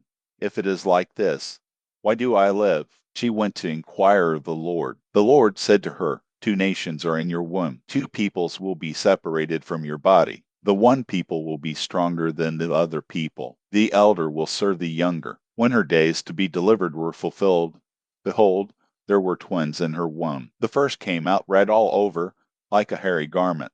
They named him Esau. After that, his brother came out, and his hand had hold on Esau's heel. He was named Jacob. Isaac was 60 years old when she bore them. The boys grew. Esau was a skillful hunter, a man of the field. Jacob was a quiet man, living in tents. Now Isaac loved Esau, because he ate his venison. Rebekah loved Jacob. Jacob boiled stew. Esau came in from the field, and he was famished. Esau said to Jacob, Please feed me with some of that red stew, for I am famished. Therefore his name was called Edom. Jacob said, First, sell me your birthright. Esau said, Behold, I am about to die. What good is the birthright to me? Jacob said, Swear to me first. He swore to him. He sold his birthright to Jacob. Jacob gave Esau bread and lentil stew. He ate and drank, rose up, and went his way. So Esau despised his birthright. Genesis chapter 26. There was a famine in the land. In addition to the first famine that was in the days of Abraham, Isaac went to Abimelech, king of the Philistines, to Gerar. The Lord appeared to him and said, Don't go down into Egypt. Live in the land I will tell you about. Live in this land, and I will be with you, and will bless you. For I will give to you, and to your offspring, all these lands, and I will establish the oath which I swore to Abraham your father. I will multiply your offspring as the stars of the sky, and will give all these lands to your offspring. In your offspring all the nations of the earth will be blessed, because Abraham obeyed my voice, and kept my requirements, my commandments, my statutes, and my laws. Isaac lived in Gerar. The men of the place asked him about his wife. He said, She is my sister, for he was afraid to say, My wife, lest, he thought, the men of the place might kill me for Rebekah, because she is beautiful to look at. When he had been there a long time, Abimelech king of the Philistines looked out at a window and saw, and behold, Isaac was caressing Rebekah, his wife. Abimelech called Isaac and said, Behold, surely she is your wife. Why did you say, She is my sister?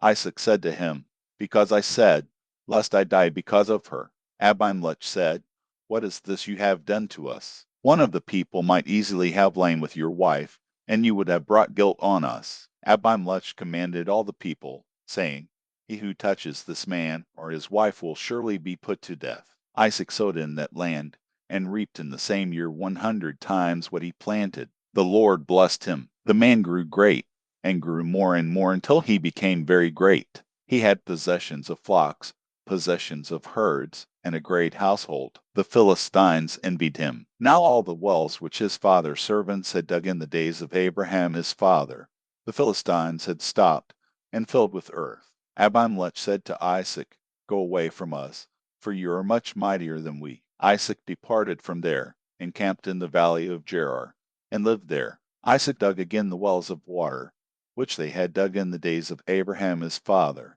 for the Philistines had stopped them after the death of Abraham. He called their names after the names by which his father had called them. Isaac's servants dug in the valley, and found there a well of flowing water. The herdsmen of Gerar argued with Isaac's herdsmen, saying, The water is ours. So he called the name of the well Esek, because they contended with him. They dug another well, and they argued over that also. So he called its name Sitnah. He left that place, and dug another well. They didn't argue over that one, so he called it Rehoboth. He said, For now the Lord has made room for us, and we will be fruitful in the land. He went up from there to Beersheba. The Lord appeared to him the same night, and said, I am the God of Abraham your father. Don't be afraid, for I am with you, and will bless you, and multiply your offspring for my servant Abraham's sake. He built an altar there, and called on the Lord's name, and pitched his tent there. There Isaac's servants dug a well. Then Abimelech went to him from Gerar with Ahazath his friend, and Phicol the captain of his army. Isaac said to them, Why have you come to me, since you hate me, and have sent me away from you? They said, We saw plainly that the Lord was with you. We said, Let there now be an oath between us, even between us and you, and let's make a covenant with you, that you will do us no harm, as we have not touched you, and as we have done to you nothing but good, and have sent you away in peace. You are now the blessed of the Lord. He made them a feast, and they ate and drank. They rose up some time in the morning, and swore an oath to one another. Isaac sent them away, and they departed from him in peace. The same day, Isaac's servants came, and told him concerning the well which they had dug, and said to him, We have found water. He called it Shibah. Therefore the name of the city is Beersheba to this day. When Esau was 40 years old, he took his wife Judith, the daughter of Beeri the Hittite, and Basemath, the daughter of Elon the Hittite. They grieved Isaac's and Rebekah's spirits. Genesis chapter 27. When Isaac was old, and his eyes were dim, so that he could not see,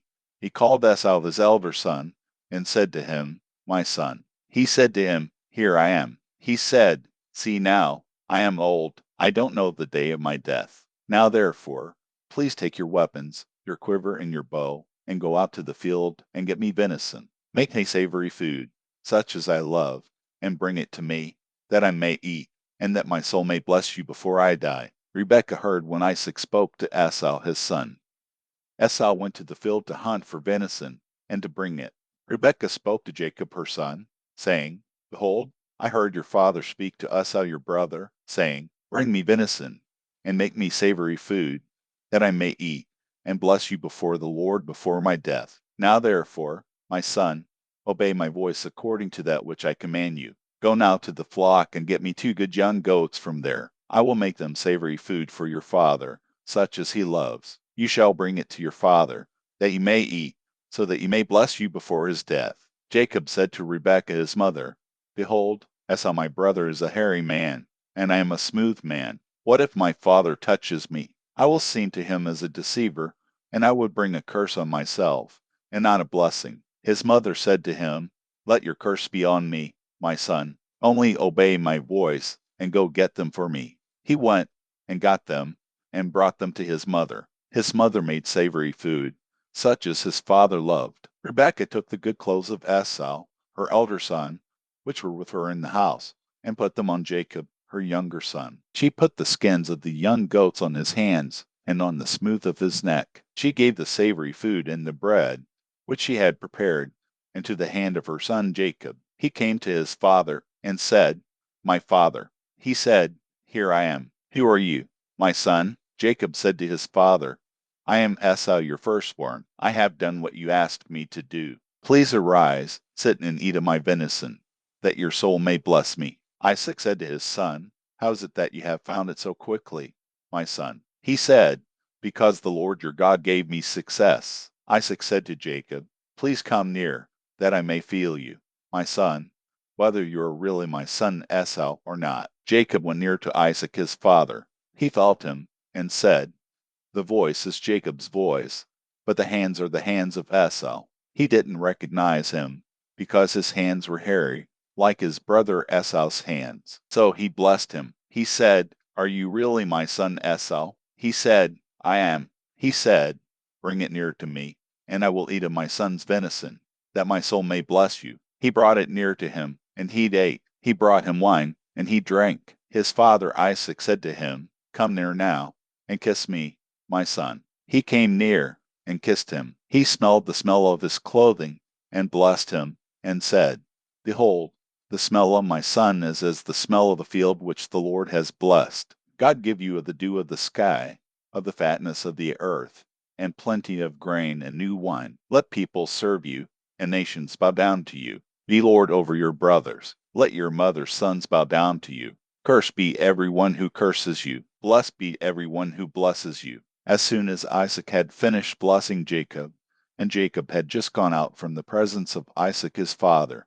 Esau his brother came in from his hunting. He also made savory food, and brought it to his father. He said to his father, Let my father arise, and eat of his son's venison, that your soul may bless me. Isaac his father said to him, Who are you? He said, I am your son, your firstborn, Esau. Isaac trembled violently, and said, Who, then, is he who has taken venison, and brought it to me? And I have eaten of all before you came, and have blessed him. Yes, he will be blessed. When Esau heard the words of his father, he cried with an exceedingly great and bitter cry, and said to his father, Bless me, even me also, my father. He said, Your brother came with deceit, and has taken away your blessing. He said, Isn't he rightly named Jacob? For he has supplanted me these 2 times. He took away my birthright. See, now he has taken away my blessing. He said, Haven't you reserved a blessing for me? Isaac answered Esau, Behold, I have made him your lord, and all his brothers I have given to him for servants. I have sustained him with grain and new wine. What then will I do for you, my son? Esau said to his father, Do you have just one blessing, my father? Bless me, even me also, my father. Esau lifted up his voice and wept. Isaac his father answered him, Behold, your dwelling will be of the fatness of the earth, and of the dew of the sky from above. You will live by your sword, and you will serve your brother. It will happen, when you will break loose, that you will shake his yoke from off your neck. Esau hated Jacob because of the blessing with which his father blessed him.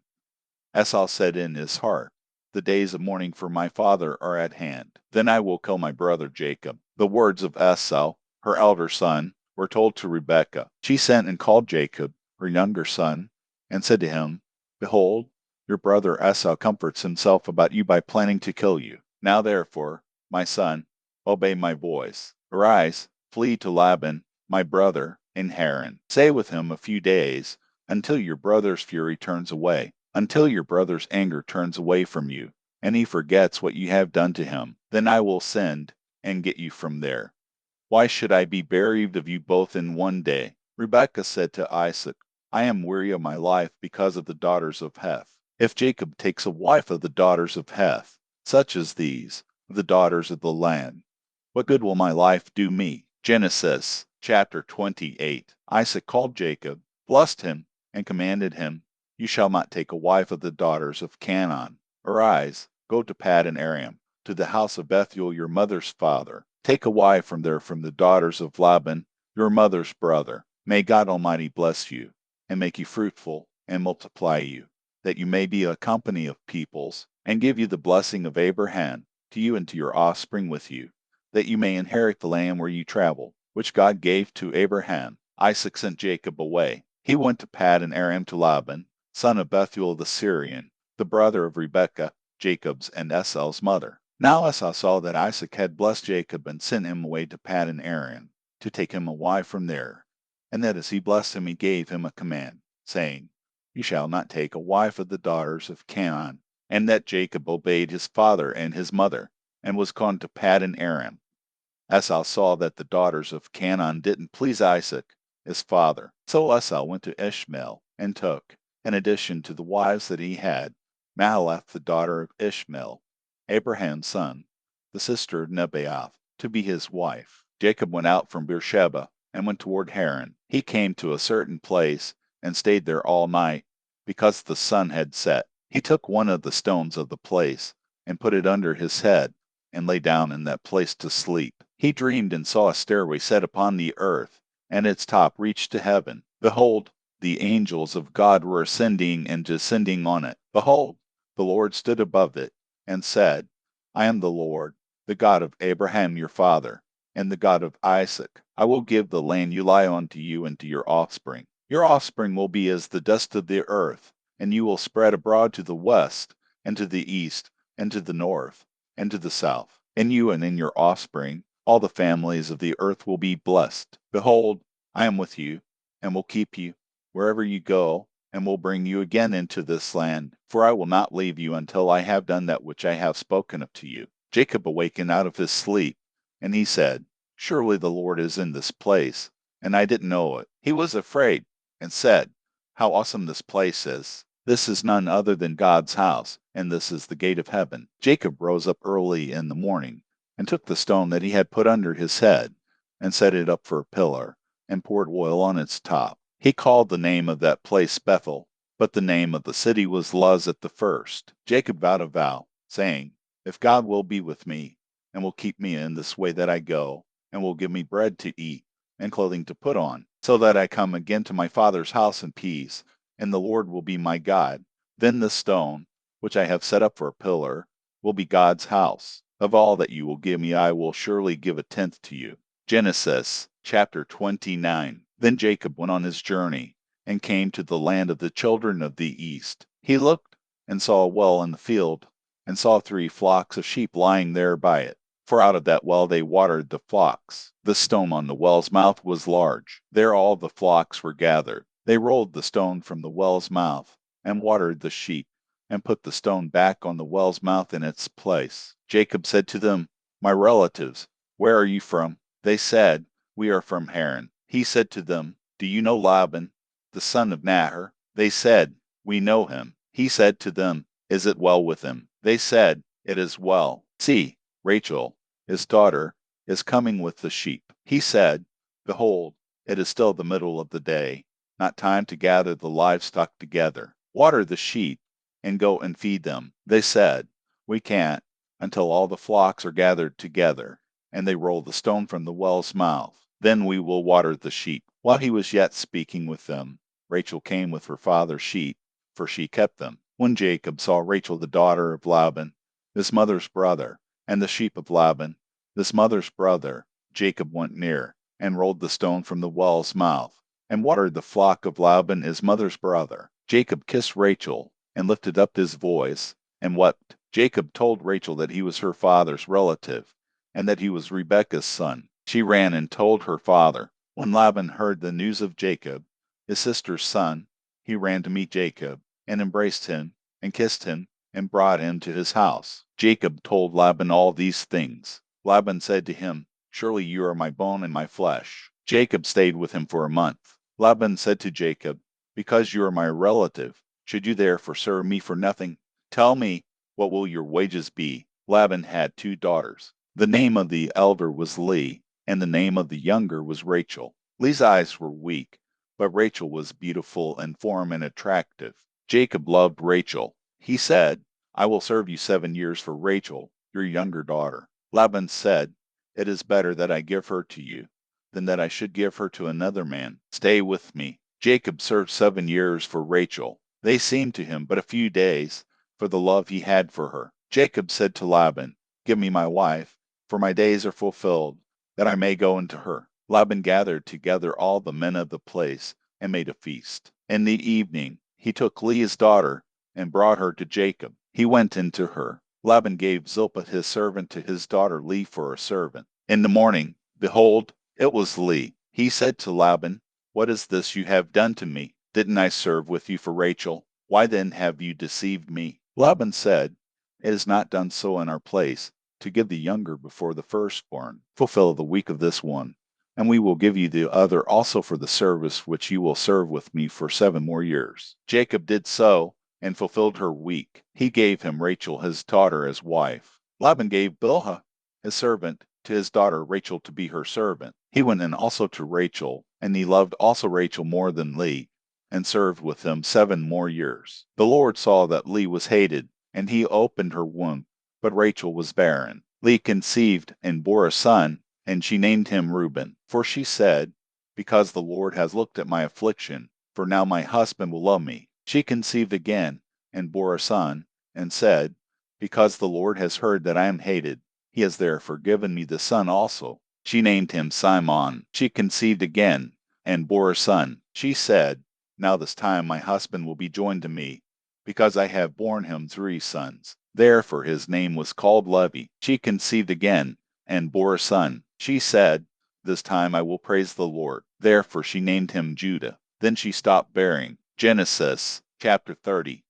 When Rachel saw that she bore Jacob no children, Rachel envied her sister. She said to Jacob, Give me children, or else I will die. Jacob's anger burned against Rachel, and he said, Am I in God's place, who has withheld from you the fruit of the womb? She said, Behold, my maid Bilhah, go into her, that she may bear on my knees, and I also may obtain children by her. She gave him Bilhah her servant as wife, and Jacob went into her. Bilhah conceived and bore Jacob a son. Rachel said, God has judged me, and has also heard my voice, and has given me a son. Therefore she called his name Dan. Bilhah, Rachel's servant, conceived again, and bore Jacob a second son. Rachel said, I have wrestled with my sister with mighty wrestlings, and have prevailed. She named him Naphtali. When Leah saw that she had finished bearing, she took Zilpah, her servant, and gave her to Jacob as a wife. Zilpah, Leah's servant, bore Jacob a son.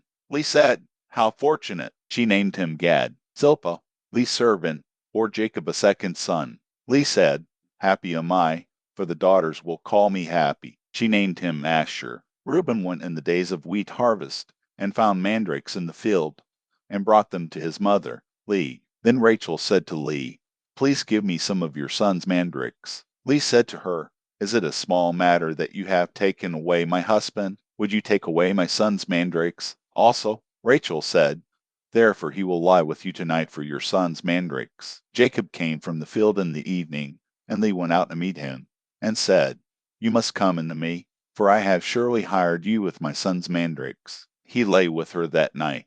God listened to Leah, and she conceived and bore Jacob a fifth son. Leah said, God has given me my hire, because I gave my servant to my husband. She named him Issachar. Leah conceived again and bore a sixth son to Jacob. Leah said, God has endowed me with a good dowry. Now my husband will live with me, because I have borne him six sons. She named him Zebulun. Afterwards, she bore a daughter and named her Dinah. God remembered Rachel, and God listened to her and opened her womb. She conceived, bore a son, and said, God has taken away my reproach. She named him Joseph, saying, May the Lord add another son to me. When Rachel had borne Joseph, Jacob said to Laban, Send me away, that I may go to my own place and to my country. Give me my wives and my children for whom I have served you, and let me go, for you know my service with which I have served you. Laban said to him, If now I have found favor in your eyes,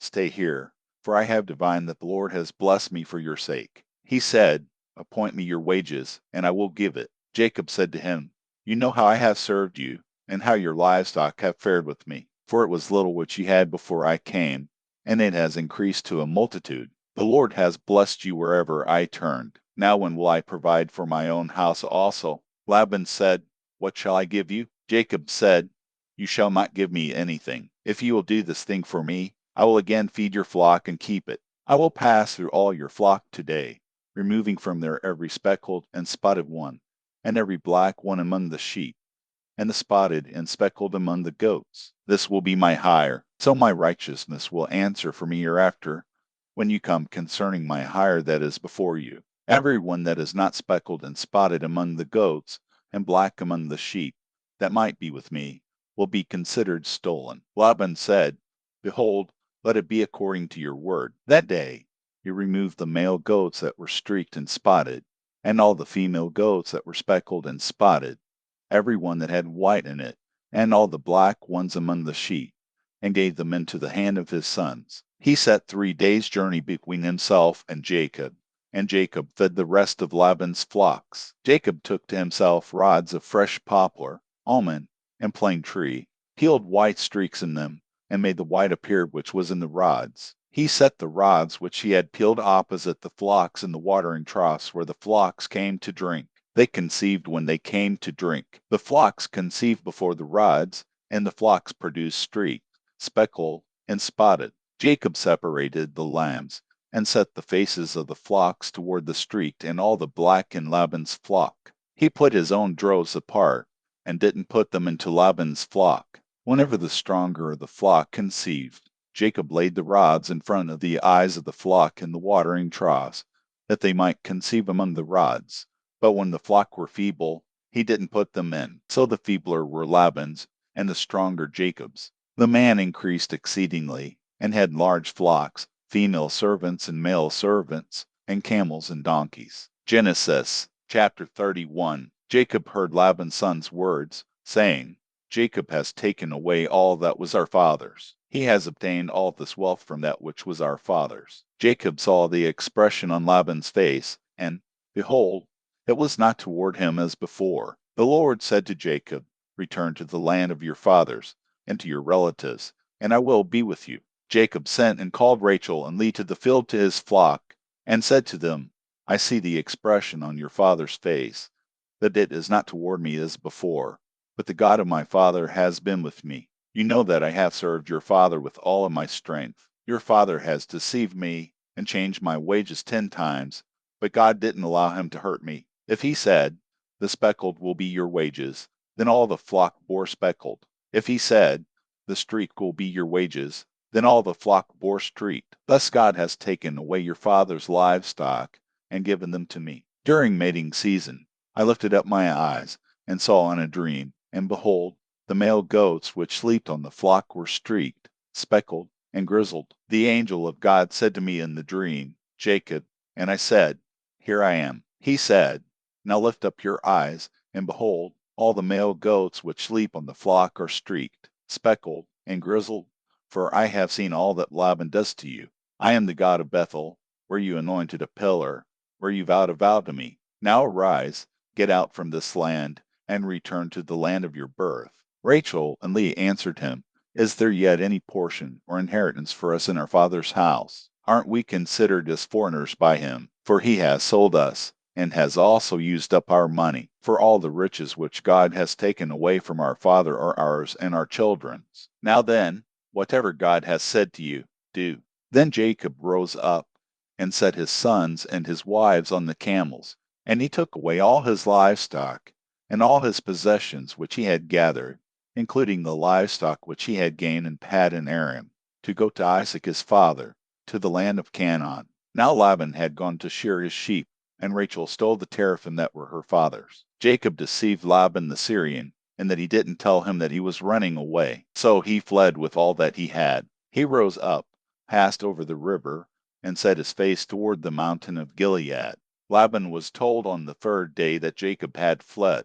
He took his relatives with him, and pursued him 7 days' journey. He overtook him in the mountain of Gilead. God came to Laban the Syrian in a dream of the night, and said to him, Be careful that you don't speak to Jacob either good or bad. Laban caught up with Jacob. Now Jacob had pitched his tent in the mountain, and Laban with his relatives encamped in the mountain of Gilead. Laban said to Jacob, What have you done, that you have deceived me, and carried away my daughters like captives of the sword? Why did you flee secretly, and deceive me, and didn't tell me, that I might have sent you away with mirth and with songs, with tambourine and with harp, and didn't allow me to kiss my sons and my daughters? Now you have done foolishly. It is in the power of my hand to hurt you. But the God of your father spoke to me last night, saying, Be careful that you don't speak to Jacob either good or bad. Now, you want to be gone, because you greatly long for your father's house. But why have you stolen my gods? Jacob answered Laban, Because I was afraid, for I said, Lest you should take your daughters from me by force. Anyone you find your gods with shall not live. Before our relatives, discern what is yours with me, and take it. For Jacob didn't know that Rachel had stolen them. Laban went into Jacob's tent, into Leah's tent, and into the tent of the 2 female servants, but he didn't find them. He went out of Leah's tent, and entered into Rachel's tent. Now Rachel had taken the teraphim, put them in the camel's saddle, and sat on them. Laban felt around all the tent, but didn't find them. She said to her father, Don't let my lord be angry that I can't rise up before you, for I'm having my period. He searched, but didn't find the teraphim. Jacob was angry, and argued with Laban. Jacob answered Laban, What is my trespass? What is my sin, that you have hotly pursued me? Now that you have felt around in all my stuff, what have you found of all your household stuff? Set it here before my relatives and your relatives, that they may judge between us two. These 20 years I have been with you. Your ewes and your female goats have not cast their young, and I haven't eaten the rams of your flocks. That which was torn of animals, I didn't bring to you. I bore its loss. Of my hand you required it, whether stolen by day or stolen by night. This was my situation. In the day the drought consumed me, and the frost by night, and my sleep fled from my eyes. These 20 years I have been in your house. I served you 14 years for your 2 daughters, and 6 years for your flock, and you have changed my wages 10 times. Unless the God of my father, the God of Abraham, and the fear of Isaac, had been with me, surely now you would have sent me away empty. God has seen my affliction and the labor of my hands, and rebuked you last night. Laban answered Jacob, The daughters are my daughters, the children are my children, the flocks are my flocks, and all that you see is mine. What can I do today to these my daughters, or to their children whom they have borne? Now come, let's make a covenant, you and I. Let it be for a witness between me and you. Jacob took a stone, and set it up for a pillar. Jacob said to his relatives, Gather stones. They took stones, and made a heap. They ate there by the heap. Laban called it Jigar Sahadutha, but Jacob called it Galeed. Laban said, This heap is witness between me and you today. Therefore it was named Galeed. And Mizpah, for he said, The Lord watch between me and you, when we are absent one from another. If you afflict my daughters, or if you take wives in addition to my daughters, no man is with us. Behold, God is witness between me and you. Laban said to Jacob, See this heap, and see the pillar, which I have set between me and you. May this heap be a witness, and the pillar be a witness, that I will not pass over this heap to you, and that you will not pass over this heap and this pillar to me for harm. The God of Abraham and the God of Nahor, the God of their father, judge between us." Then Jacob swore by the fear of his father, Isaac. Jacob offered a sacrifice in the mountain and called his relatives to eat bread. They ate bread and stayed all night in the mountain. Early in the morning, Laban rose up and kissed his sons and his daughters and blessed them. Laban departed and returned to his place. Genesis chapter 32. Jacob went on his way, and the angels of God met him. When he saw them, Jacob said, "This is God's army." He called the name of that place Mahanaim. Jacob sent messengers in front of him to Esau, his brother, to the land of Seir, the field of Edom. He commanded them, saying, "This is what you shall tell my lord, Esau. This is what your servant, Jacob, says. I have lived as a foreigner with Laban, and stayed until now. I have cattle, donkeys, flocks, male servants, and female servants. I have sent to tell my lord, that I may find favor in your sight." The messengers returned to Jacob, saying, "We came to your brother Esau. He is coming to meet you, and 400 men are with him." Then Jacob was greatly afraid and was distressed. He divided the people who were with him, along with the flocks, the herds, and the camels, into 2 companies. He said, "If Esau comes to the one company and strikes it, then the company which is left will escape." Jacob said, "God of my father Abraham, and God of my father Isaac, the Lord, who said to me, 'Return to your country and to your relatives, and I will do you good.'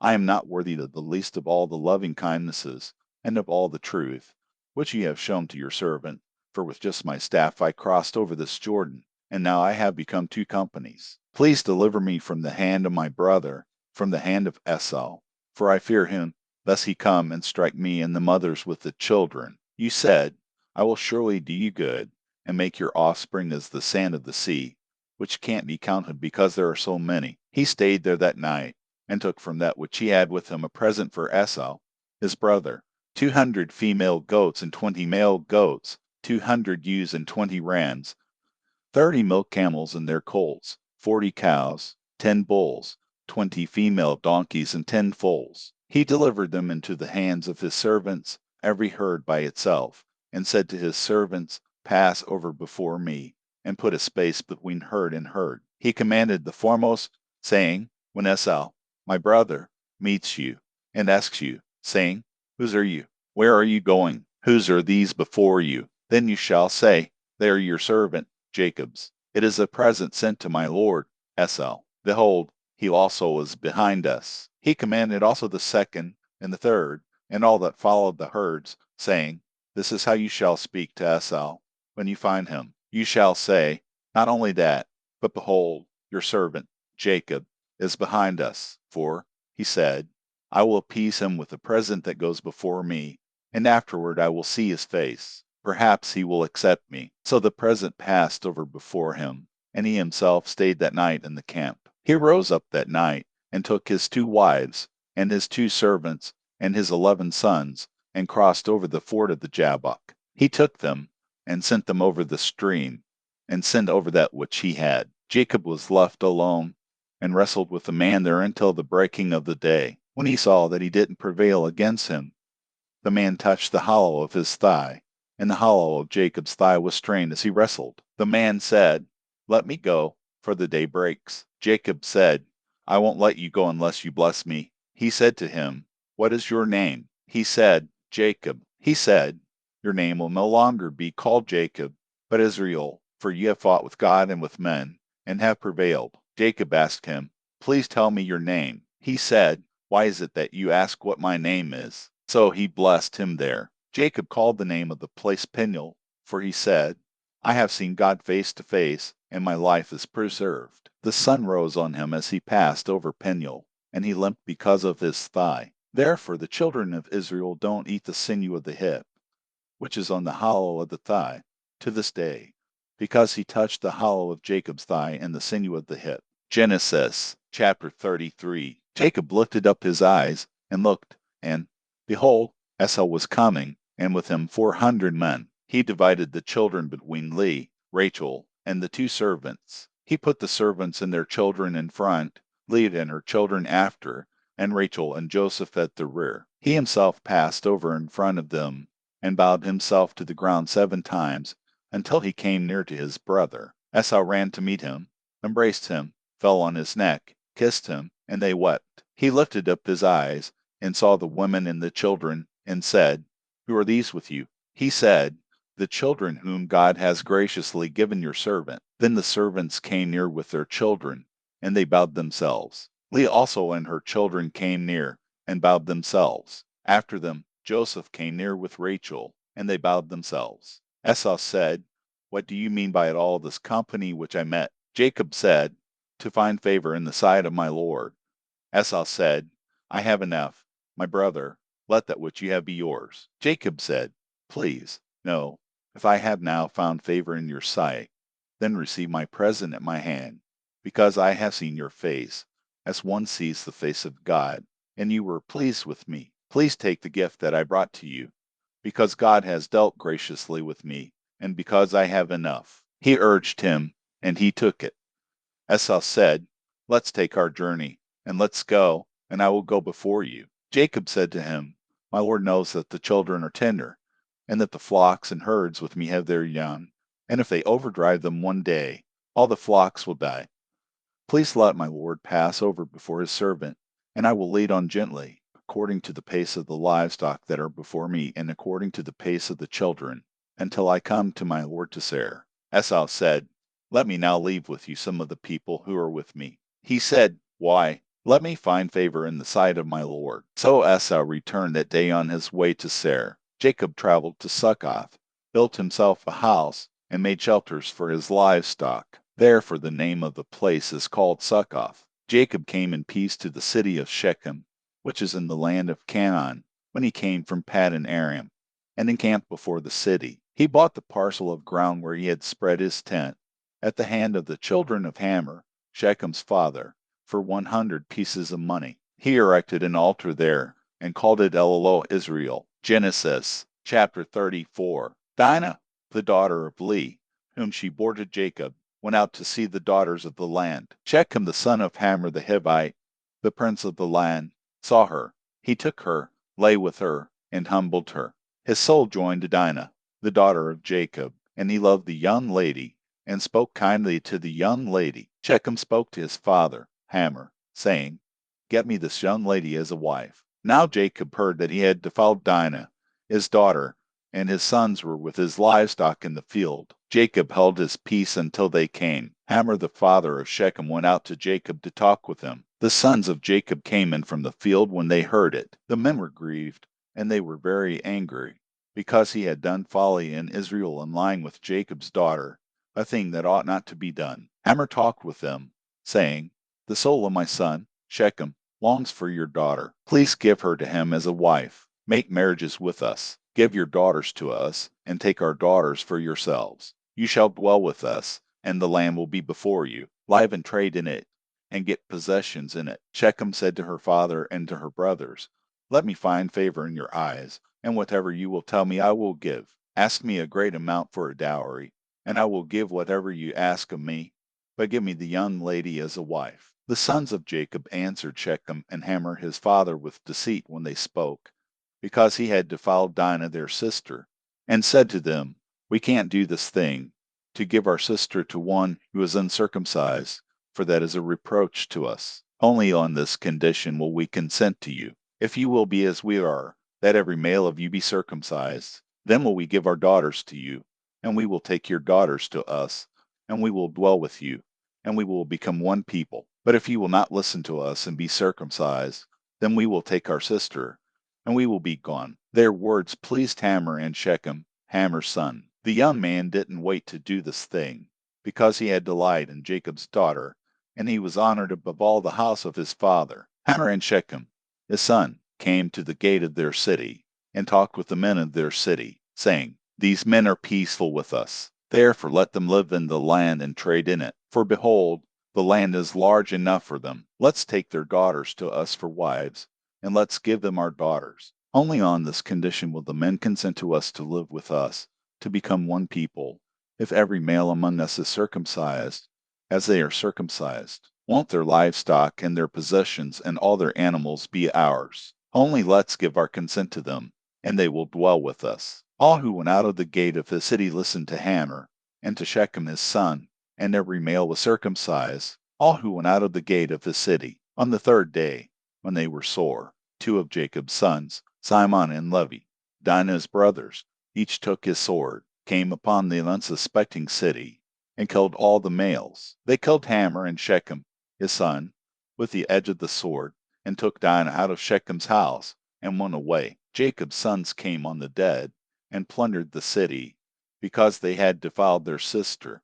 They took their flocks, their herds, their donkeys, that which was in the city, that which was in the field, and all their wealth. They took captive all their little ones and their wives, and took as plunder everything that was in the house. Jacob said to Simon and Levi, "You have troubled me, to make me odious to the inhabitants of the land, among the Canaanites and the Perizzites. I am few in number. They will gather themselves together against me and strike me, and I will be destroyed, I and my house." They said, "Should he deal with our sister as with a prostitute?" Genesis chapter 35. God said to Jacob, "Arise, go up to Bethel, and live there. Make there an altar to God, who appeared to you when you fled from the face of Esau your brother." Then Jacob said to his household, and to all who were with him, "Put away the foreign gods that are among you. Purify yourselves, and change your garments. Let's arise, and go up to Bethel. I will make there an altar to God, who answered me in the day of my distress, and was with me on the way which I went." They gave to Jacob all the foreign gods which were in their hands, and the rings which were in their ears, and Jacob hid them under the oak which was by Shechem. They traveled, and the terror of God was on the cities that were around them, and they didn't pursue the sons of Jacob. So Jacob came to Luz, that is, Bethel, which is in the land of Canaan, and all the people who were with him. He built an altar there, and called the place so Bethel, because their God was revealed to him when he fled from the face of his brother. Deborah, Rebekah's nurse, died, and she was buried below Bethel under the oak, and its name was called Alan-Bakuth. God appeared to Jacob again when he came from Paddan Aram, and blessed him. God said to him, "Your name is Jacob. Your name shall not be Jacob any more, but your name will be Israel." He named him Israel. God said to him, "I am God Almighty. Be fruitful and multiply. A nation and a company of nations will be from you, and kings will come out of your body. The land which I gave to Abraham and Isaac, I will give it to you, and to your offspring after you I will give the land." God went up from him in the place where he spoke with him. Jacob set up a pillar in the place where he spoke with him, a pillar of stone. He poured out a drink offering on it, and poured oil on it. Jacob called the name of the place where God spoke with him Bethel. They traveled from Bethel. There was still some distance to come to Ephrath, and Rachel travailed. She had hard labor. When she was in hard labor, the midwife said to her, "Don't be afraid, for now you will have another son." As her soul was departing, for she died, she named him Benoni, but his father named him Benjamin. Rachel died, and was buried on the way to Ephrath, also called Bethlehem. Jacob set up a pillar on her grave. The same is the pillar of Rachel's grave to this day. Israel traveled, and spread his tent beyond the tower of Eder. While Israel lived in that land, Reuben went and lay with Bilhah, his father's concubine, and Israel heard of it. Now the sons of Jacob were 12. The sons of Leah, Reuben Jacob's firstborn, Simon, Levi, Judah, Issachar, and Zebulun. The sons of Rachel, Joseph and Benjamin. The sons of Bilhah Rachel's servant, Dan and Naphtali. The sons of Zilpah Leah's servant, Gad and Asher. These are the sons of Jacob, who were born to him in Paddan Aram. Jacob came to Isaac his father, to Mamre, to Kiriath Arba, which is Hebron, where Abraham and Isaac lived as foreigners. The days of Isaac were 180 years. Isaac gave up the spirit and died, and was gathered to his people, old and full of days. Esau and Jacob, his sons, buried him. Genesis chapter 36. Now this is the history of the generations of Esau, that is, Edom.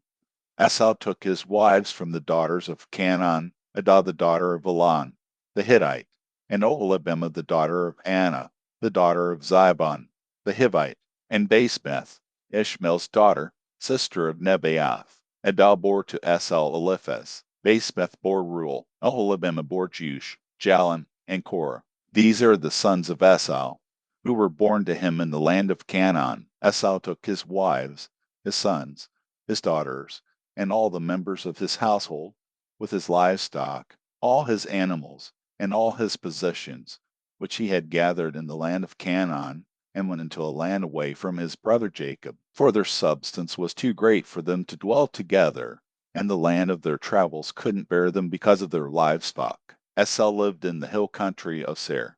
Esau was Edom. This is the history of the generations of Esau, the father of the Edomites, in the hill country of Seir.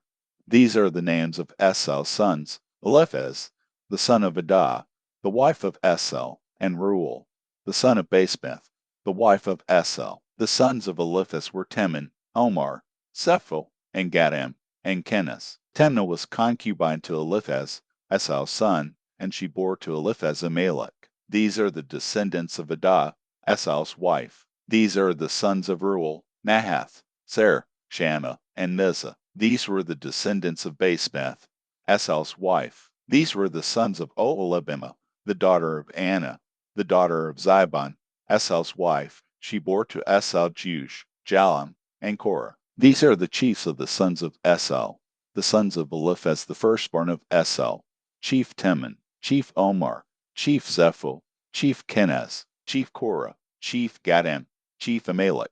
These are the chiefs who came of Eliphaz in the land of Edom. These are the sons of Adah. These are the sons of Reuel, Esau's son: chief Nahath, chief Zerah, chief Shammah, chief Mizah. These are the chiefs who came of Reuel in the land of Edom. These are the sons of Basemath, Esau's wife. These are the sons of Oholibamah, Esau's wife: chief Jeush, chief Jalam, chief Korah. These are the chiefs who came of Oholibamah, the daughter of Anna, Esau's wife. These are the sons of Esau, that is, Edom, and these are their chiefs. These are the sons of Seir the Horite, the inhabitants of the land: Lotan, Shobal, Zibon, Anna, Dishan, Ezer, and Dishan. These are the chiefs who came of the Horites, the children of Seir in the land of Edom. The children of Lotan were Hori and Heman. Lotan's sister was Timnah. These are the children of Shobal: Alban, Manahath, Abel, Shepho, and Anam. These are the children of Zibon,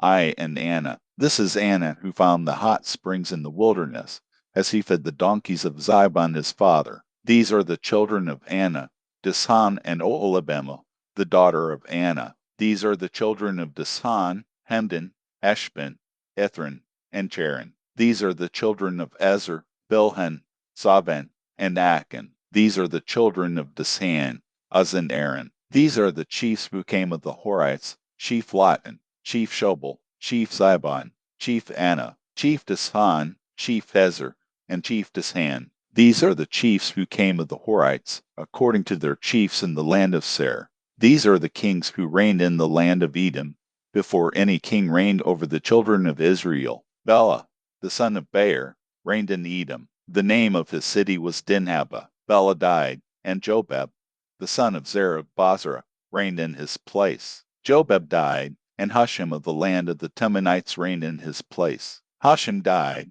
and Hadad, the son of Bedad, who struck Midian in the field of Moab, reigned in his place. The name of his city was Avith. Hadad died, and Samlah of Massacre reigned in his place. Samlah died, and Shaul of Rehoboth by the river reigned in his place. Shaul died, and Baal-Hanan the son of Achbor reigned in his place. Baal-Hanan the son of Achbor died, and Hadar reigned in his place. The name of his city was Pau. His wife's name was Mehetabel, the daughter of Matred, the daughter of Mezhab. These are the names of the chiefs who came from Esau, according to their families, after their places, and by their names: chief Timnah, chief Alva, chief Jetheth, chief Oholibamah, chief Elah, chief Penan, chief Kenaz, chief Teman, chief Mibzar, chief Magdiel, and chief Hiram. These are the chiefs of Edom, according to their habitations in the land of their possession. This is Esau, the father of the Edomites. Genesis chapter 37. Jacob lived in the land of his father's travels,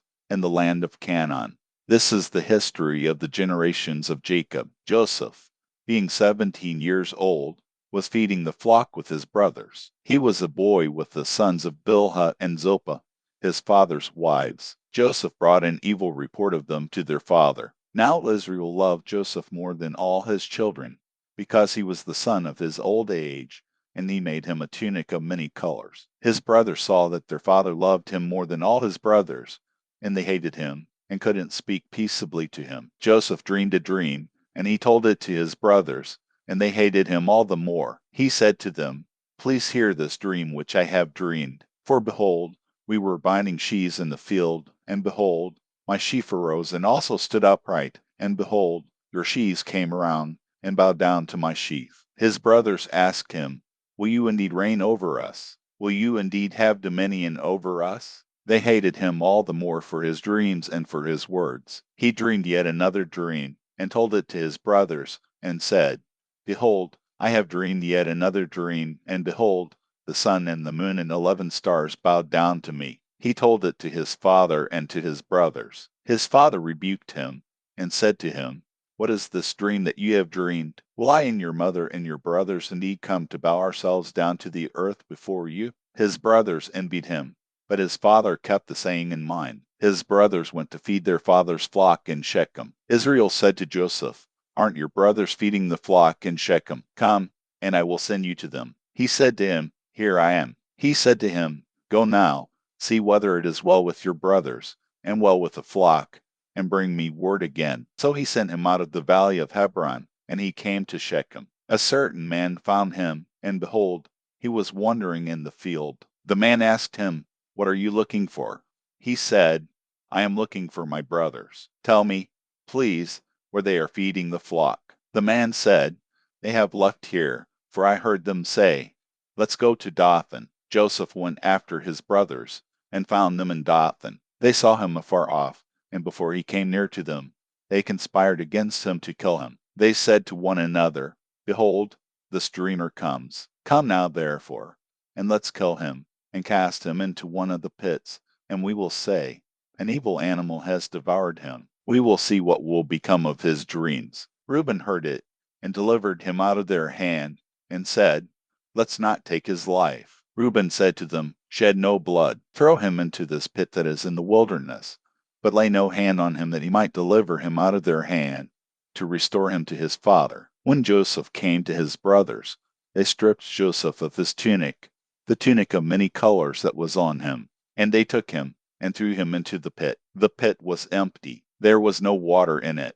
They sat down to eat bread, and they lifted up their eyes and looked, and saw a caravan of Ishmaelites coming from Gilead, with their camels bearing spices and balm and myrrh, going to carry it down to Egypt. Judah said to his brothers, "What profit is it if we kill our brother and conceal his blood? Come, and let's sell him to the Ishmaelites, and not let our hand be on him, for he is our brother, our flesh." His brothers listened to him. Midianites who were merchants passed by, and they drew and lifted up Joseph out of the pit, and sold Joseph to the Ishmaelites for 20 pieces of silver. The merchants brought Joseph into Egypt. Reuben returned to the pit, and saw that Joseph wasn't in the pit, and he tore his clothes. He returned to his brothers, and said, "The child is no more, and where will I go?" They took Joseph's tunic, and killed a male goat, and dipped the tunic in the blood. They took the tunic of many colors, and they brought it to their father, and said,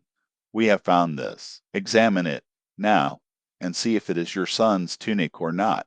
He recognized it, and said, "It is my son's tunic. An evil animal has devoured him. Joseph is without doubt torn in pieces." Jacob tore his clothes, and put sackcloth on his waist, and mourned for his son many days. All his sons and all his daughters rose up to comfort him, but he refused to be comforted. He said, "For I will go down to Sheol to my son, mourning." His father wept for him. The Midianites sold him into Egypt to Potiphar, an officer of Pharaoh's, the captain of the guard. Genesis chapter 38. At that time, Judah went down from his brothers, and visited a certain Adullamite, whose name was Hur. There, Judah saw the daughter of a certain Canaanite man named Shua. He took her, and went into her. She conceived, and bore a son, and he named him She conceived again, and bore a son, and she named him Onan. She yet again bore a son, and named him Shelah. He was at Shabe when she bore him. Judah took a wife for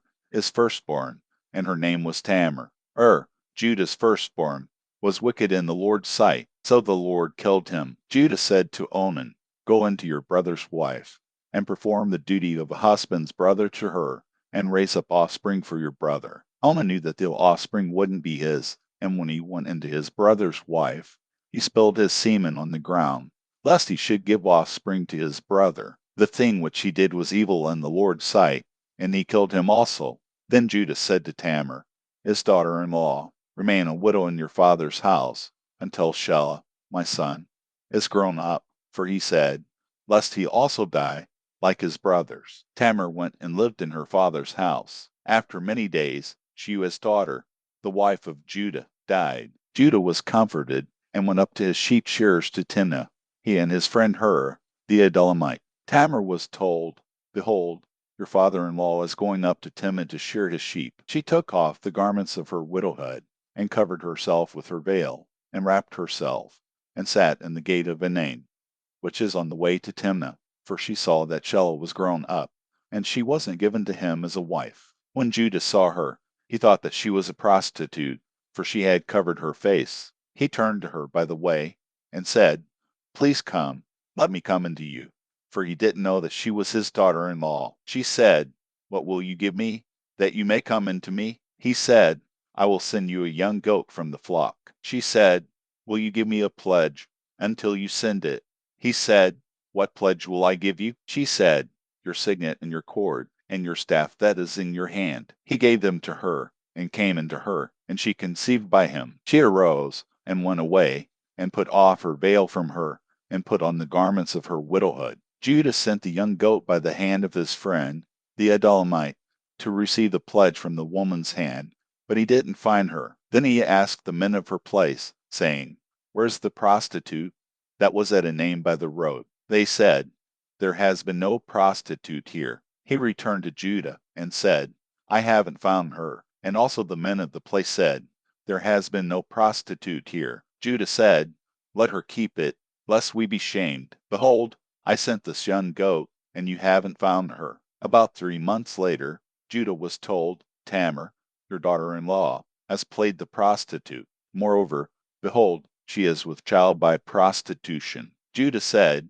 bring her out, and let her be burned. When she was brought out, she sent to her father-in-law, saying, I am with child by the man who owns these. She also said, please discern whose these are the signet, and the cords, and the staff. Judah acknowledged them, and said, she is more righteous than I, because I didn't give her to Shelah, my son. He knew her again no more. In the time of her travail, behold, twins were in her womb. When she travailed, one put out a hand, and the midwife took and tied a scarlet thread on his hand, saying, this came out first. As he drew back his hand, behold, his brother came out, and she said, why have you made a breach for yourself? Therefore his name was called Perez. Afterward his brother came out, who had the scarlet thread on his hand, and his name was called Zerah. Genesis chapter 39. Joseph was brought down to Egypt. Potiphar, an officer of Pharaoh's, the captain of the guard, an Egyptian,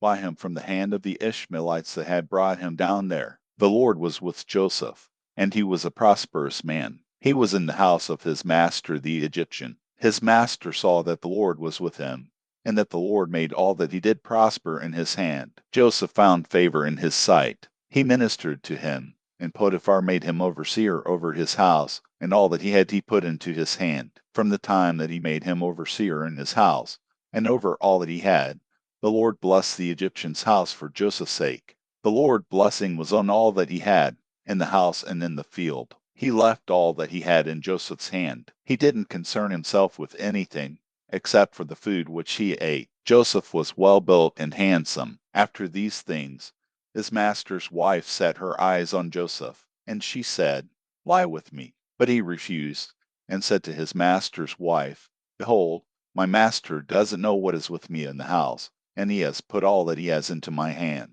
No one is greater in this house than I am, and he has not kept back anything from me but you, because you are his wife. How then can I do this great wickedness, and sin against God? As she spoke to Joseph day by day, he didn't listen to her, to lie by her, or to be with her.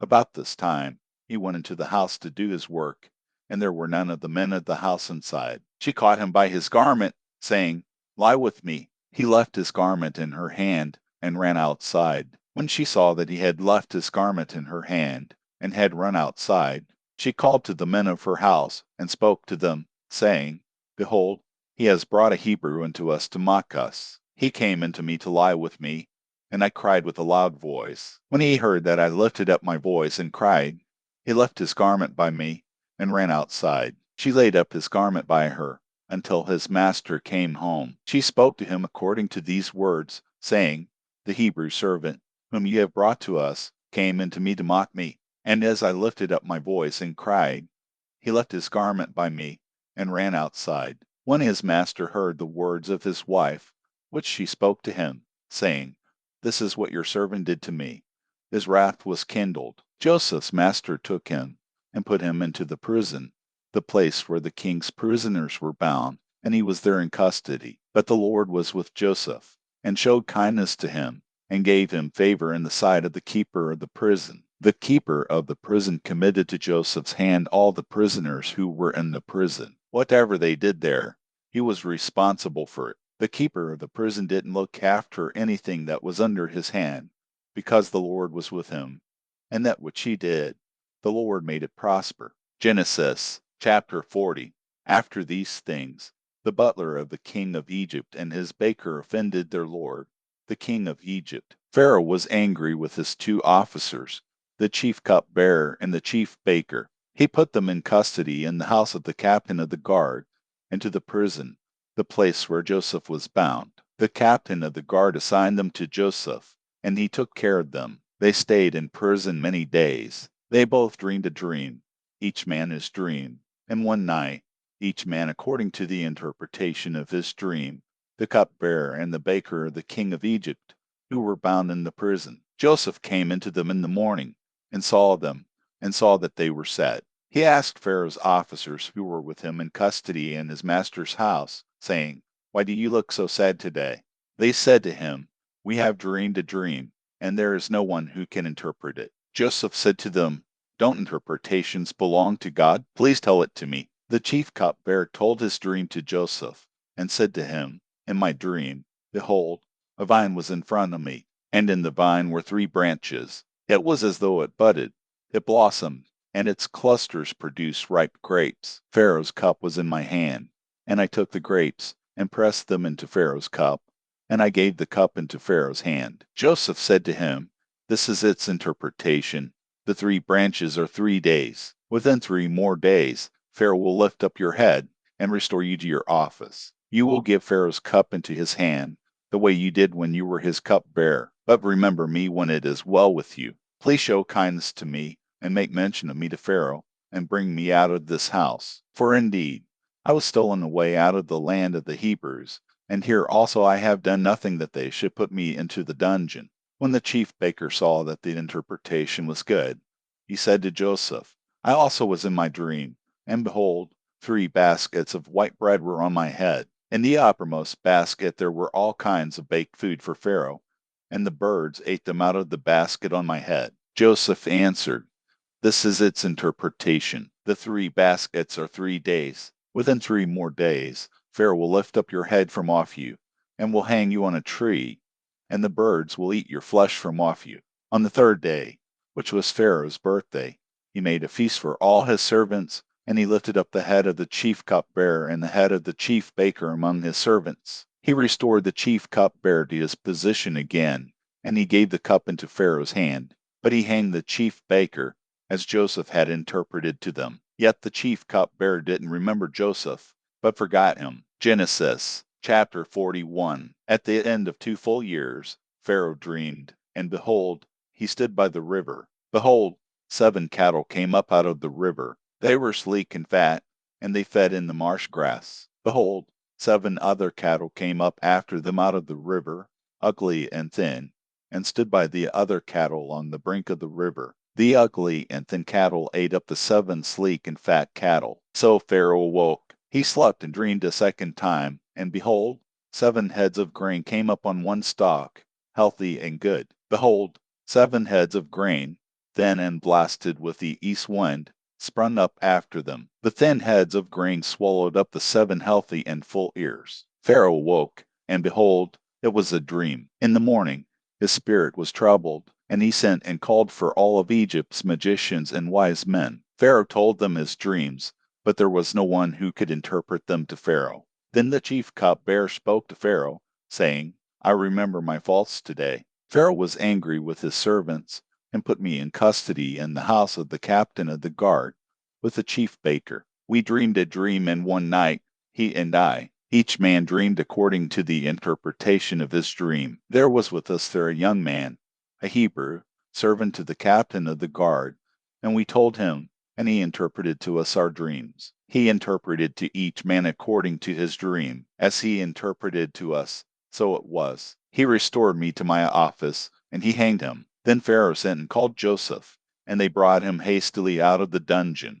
He shaved himself, changed his clothing, and came into Pharaoh. Pharaoh said to Joseph, I have dreamed a dream, and there is no one who can interpret it. I have heard it said of you, that when you hear a dream you can interpret it. Joseph answered Pharaoh, saying, It isn't in me. God will give Pharaoh an answer of peace. Pharaoh spoke to Joseph, in my dream, behold, I stood on the brink of the river, and behold, 7 fat and sleek cattle came up out of the river. They fed in the marsh grass, and behold, 7 other cattle came up after them, poor and very ugly and thin, such as I never saw in all the land of Egypt for ugliness. The thin and ugly cattle ate up the first 7 fat cattle, and when they had eaten them up, it couldn't be known that they had eaten them, but they were still ugly, as at the beginning. So I awoke. I saw in my dream, and behold, 7 heads of grain came up on one stalk, full and good, and behold, 7 heads of grain,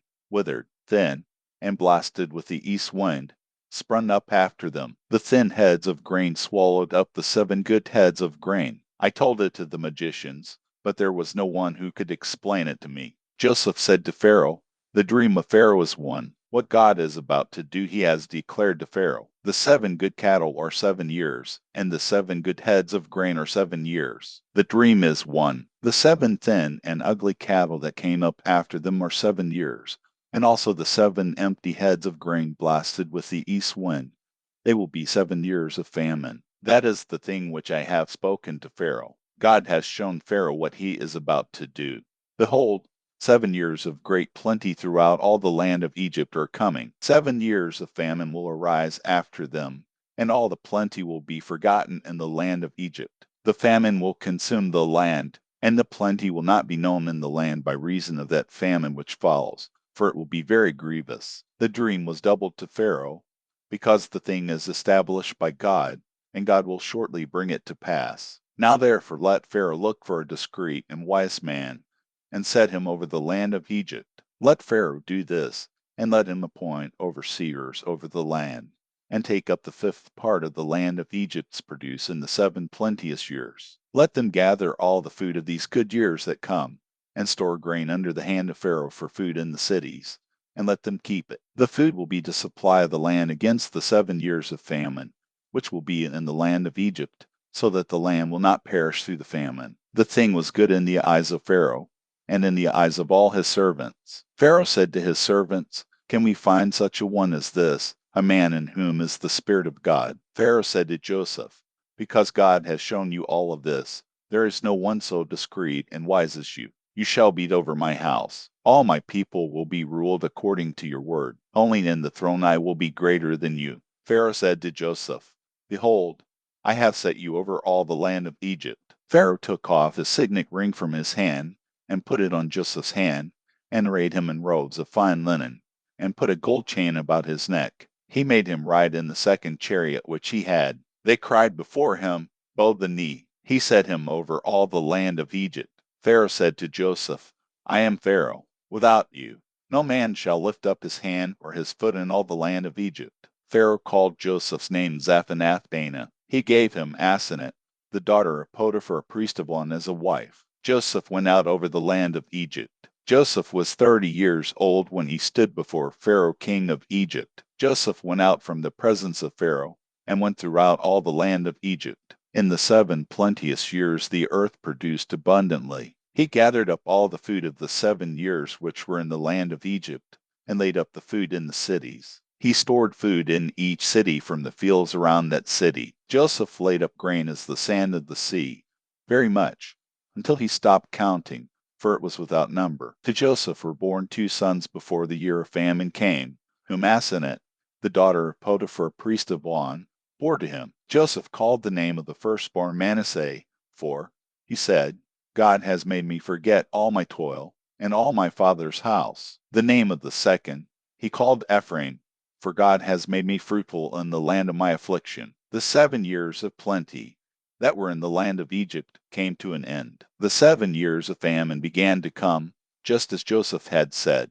There was famine in all lands, but in all the land of Egypt there was bread. When all the land of Egypt was famished, the people cried to Pharaoh for bread.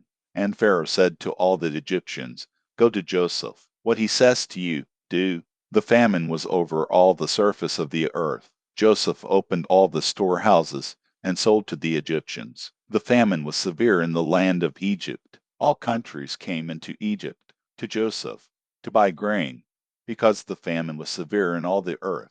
Genesis chapter 42. Now Jacob saw that there was grain in Egypt, and Jacob said to his sons, Why do you look at one another? He said, Behold, I have heard that there is grain in Egypt. Go down there and buy for us from there, so that we may live and not die. Joseph's 10 brothers went down to buy grain from Egypt, but Jacob didn't send Benjamin, Joseph's brother, with his brothers, for he said, lest perhaps harm happen to him. The sons of Israel came to buy among those who came, for the famine was in the land of Canaan. Joseph was the governor over the land. It was he who sold to all the people of the land. Joseph's brothers came and bowed themselves down to him with their faces to the earth. Joseph saw his brothers, and he recognized them, but acted like a stranger to them, and spoke roughly with them. He said to them, Where did you come from? They said, From the land of Canaan, to buy food.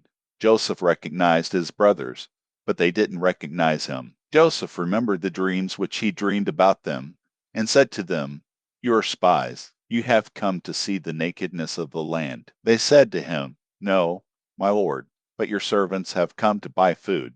We are all one man's sons. We are honest men. Your servants are not spies. He said to them, No, but you have come to see the nakedness of the land. They said, We, your servants, are 12 brothers, the sons of one man in the land of Canaan, and behold, the youngest is today with our father, and one is no more. Joseph said to them, It is like I told you, saying, You are spies. By this you shall be tested. By the life of Pharaoh, you shall not go out from here, unless your youngest brother comes here. Send one of you, and let him get your brother, and you shall be bound, that your words may be tested, whether there is truth in you, or else by the life of Pharaoh surely you are spies. He put them all together into custody for 3 days. Joseph said to them the third day, Do this, and live, for I fear God. If you are honest men, then let one of your brothers be bound in your prison, but you go, carry grain for the famine of your houses. Bring your youngest brother to me,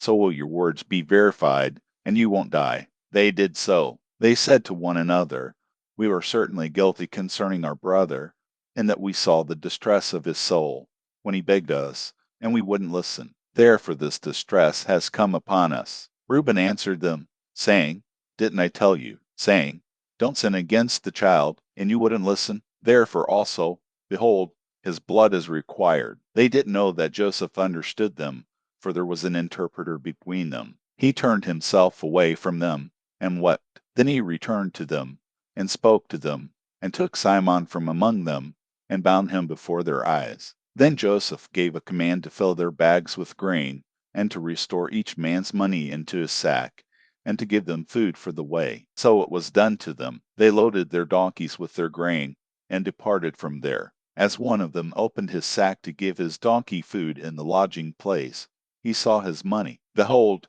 it was in the mouth of his sack.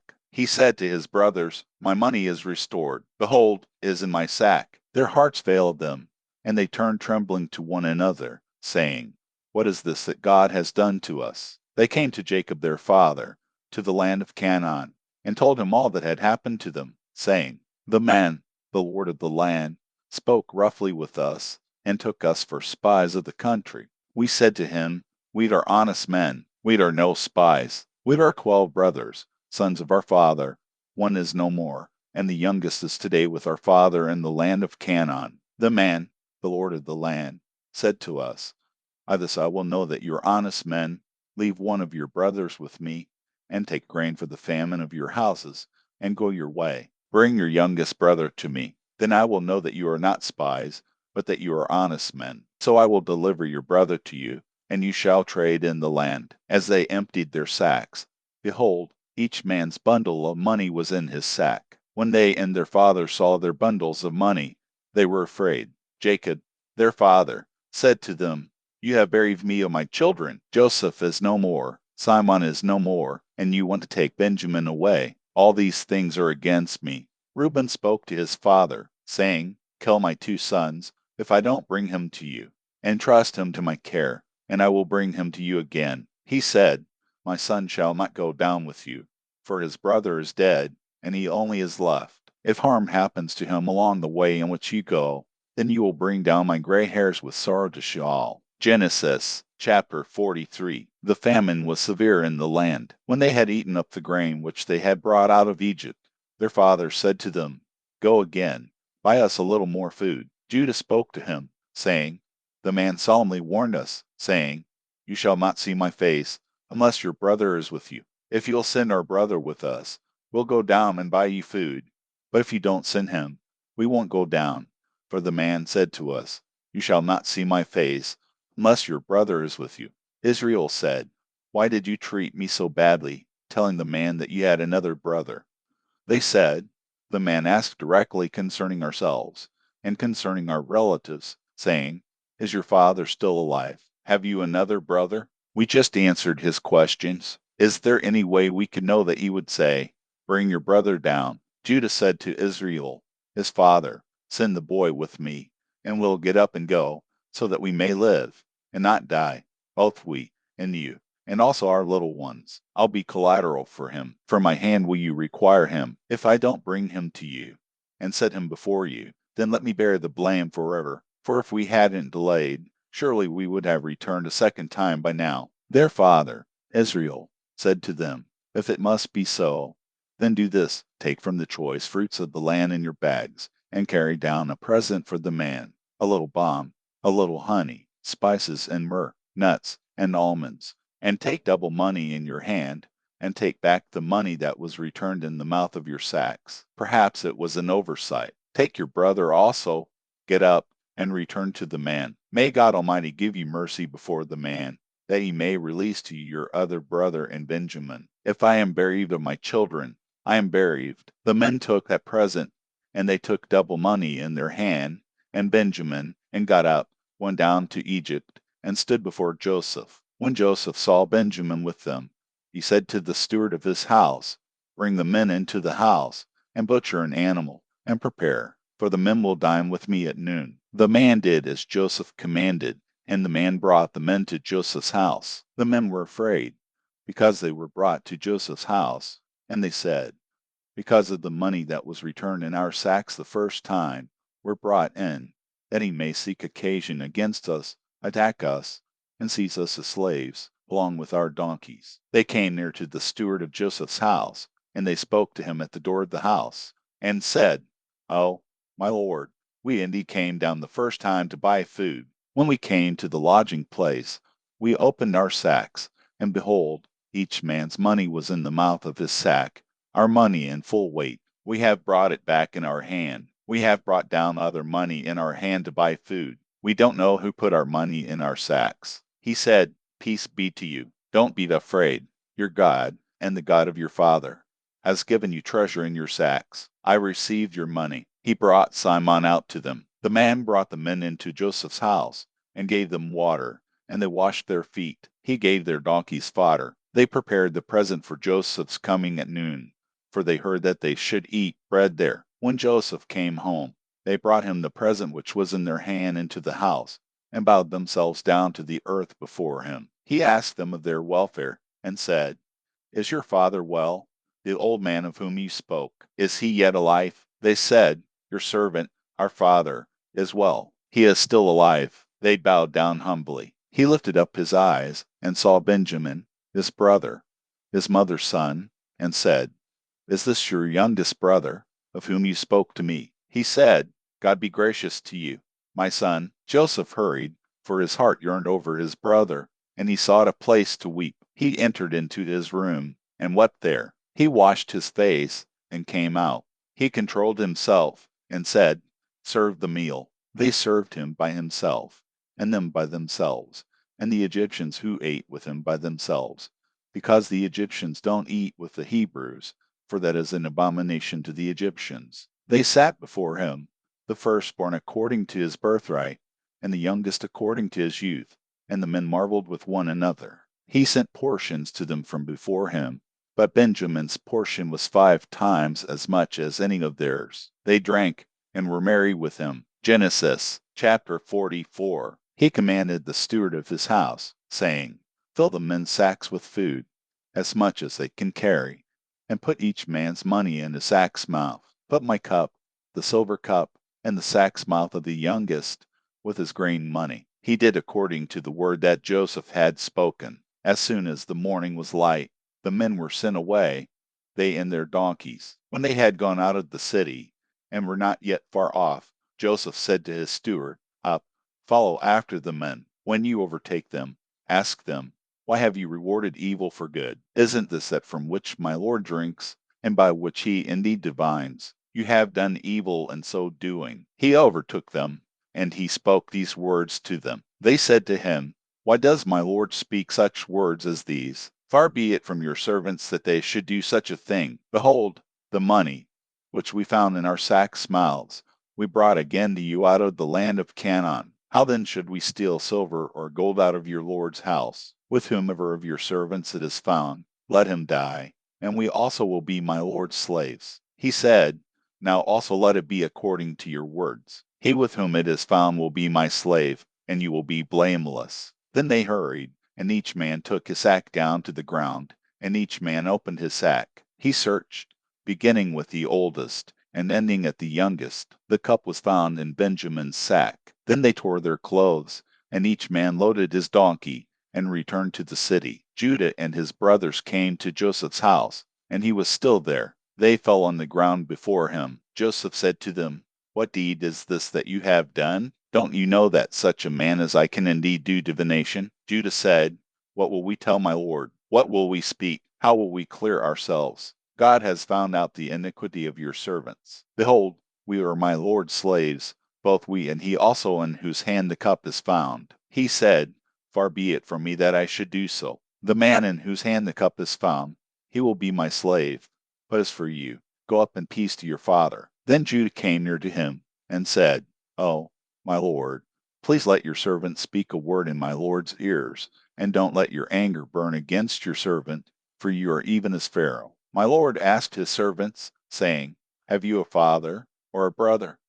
We said to my Lord, "We have a father, an old man, and a child of his old age, a little one, and his brother is dead, and he alone is left of his mother, and his father loves him. You said to your servants, 'Bring him down to me, that I may set my eyes on him.' We said to my Lord, 'The boy can't leave his father, for if he should leave his father would die.' You said to your servants, 'Unless your youngest brother comes down with you, you will see my face no more.' When we came up to your servant my father, we told him the words of my Lord. Our father said, 'Go again and buy us a little food.'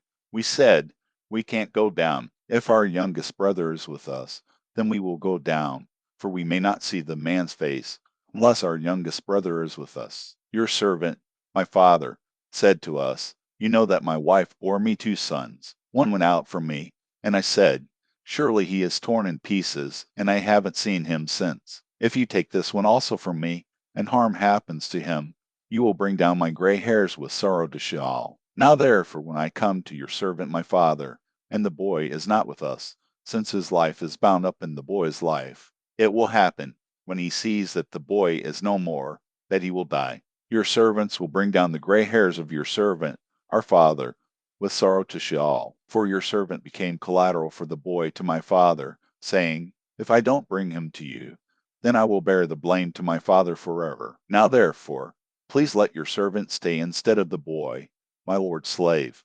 and let the boy go up with his brothers. For how will I go up to my father if the boy isn't with me, lest I see the evil that will come on my father? Genesis chapter 45. Then Joseph couldn't control himself before all those who stood before him, and he called out, "Cause everyone to go out from me." No one else stood with him, while Joseph made himself known to his brothers. He wept aloud. The Egyptians heard, and the house of Pharaoh heard. Joseph said to his brothers, "I am Joseph. Does my father still live?" His brothers couldn't answer him, for they were terrified at his presence. Joseph said to his brothers, "Come near to me, please." They came near. He said, "I am Joseph, your brother, whom you sold into Egypt. Now don't be grieved, nor angry with yourselves, that you sold me here, for God sent me before you to preserve life. For these 2 years the famine has been in the land, and there are yet 5 years, in which there will be no plowing and no harvest. God sent me before you to preserve for you a remnant in the earth, and to save you alive by a great deliverance. So now it wasn't you who sent me here, but God, and he has made me a father to Pharaoh, lord of all his house, and ruler over all the land of Egypt. Hurry, and go up to my father, and tell him, this is what your son Joseph says, God has made me lord of all Egypt. Come down to me. Don't wait. You shall dwell in the land of Goshen, and you will be near to me, you, your children, your children's children, your flocks, your herds, and all that you have. There I will provide for you, for there are yet 5 years of famine, lest you come to poverty, you and your household, and all that you have. Behold, your eyes see, and the eyes of my brother Benjamin, that it is my mouth that speaks to you. You shall tell my father of all my glory in Egypt, and of all that you have seen. You shall hurry and bring my father down here. He fell on his brother Benjamin's neck and wept, and Benjamin wept on his neck. He kissed all his brothers, and wept on them. After that his brothers talked with him. The report of it was heard in Pharaoh's house, saying, Joseph's brothers have come. It pleased Pharaoh well, and his servants. Pharaoh said to Joseph, Tell your brothers, do this, load your animals, and go, travel to the land of Canaan. Take your father and your households, and come to me, and I will give you the good of the land of Egypt, and you will eat the fat of the land. Now you are commanded to do this. Take wagons out of the land of Egypt for your little ones, and for your wives, and bring your father, and come. Also, don't concern yourselves about your belongings, for the good of all the land of Egypt is yours. The sons of Israel did so. Joseph gave them wagons, according to the commandment of Pharaoh, and gave them provision for the way. He gave each one of them changes of clothing. But to Benjamin he gave 300 pieces of silver and 5 changes of clothing. He sent the following to his father: 10 donkeys loaded with the good things of Egypt, and 10 female donkeys loaded with grain and bread and provision for his father by the way. So he sent his brothers away, and they departed. He said to them, See that you don't quarrel on the way. They went up out of Egypt, and came into the land of Canaan, to Jacob their father. They told him, saying, Joseph is still alive, and he is ruler over all the land of Egypt. His heart fainted, for he didn't believe them. They told him all the words of Joseph, which he had said to them. When he saw the wagons which Joseph had sent to carry him, the spirit of Jacob, their father, revived. Israel said, It is enough. Joseph my son is still alive. I will go and see him before I die. Genesis chapter 46. Israel traveled with all that he had, and came to Beersheba, and offered sacrifices to the God of his father, Isaac. God spoke to Israel in the visions of the night, and said, Jacob, Jacob. He said, Here I am. He said, I am God, the God of your father. Don't be afraid to go down into Egypt, for there I will make of you a great nation. I will go down with you into Egypt. I will also surely bring you up again. Joseph's hand will close your eyes. Jacob rose up from Beersheba, and the sons of Israel carried Jacob, their father, their little ones, and their wives, in the wagons which Pharaoh had sent to carry him. They took their livestock and their goods, which they had gotten in the land of Canaan, and came into Egypt. Jacob, and all his offspring with him, his sons, and his sons' sons with him, his daughters, and his sons' daughters, and he brought all his offspring with him into Egypt. These are the names of the children of Israel, who came into Egypt: Jacob and his sons, Reuben, Jacob's firstborn. The sons of Reuben, Hanok, Palu, Hezron, and Carmi, the sons of Simon, Jemuel, Jamin, Ohad, Jachin, Zohar, and Shaul the son of a Canaanite woman, the sons of Levi, Jershon, Kohath, and Merari, the sons of Judah, Onan, Shelah, Perez, and Zerah. But Hur and Onan died in the land of Canaan. The sons of Perez were Hezron and Hamel. The sons of Issachar, Tola, Puva, Iob, and Shimron. The sons of Zebulun, Serd, Blon, and Jaleel. These are the sons of Lee, whom she bore to Jacob in Paddan Aram, with his daughter Dinah. All the souls of his sons and his daughters were 33. The sons of Gad, Ziphion, Haggi, Shuni, Esmin, Uri, Herodi, and Areli. The sons of Asher, Enah, Ishva, Ishvi, Beriah, and Sarah their sister. The sons of Beriah, Heber, and Malchiel. These are the sons of Zilpah, whom Laban gave to Leah, his daughter, and these she bore to Jacob, even 16 souls. The sons of Rachel, Jacob's wife, Joseph and Benjamin. To Joseph in the land of Egypt were born Manasseh and Ephraim, whom Asenath, the daughter of Potiphar, priest of On, bore to him. The sons of Benjamin, Bela,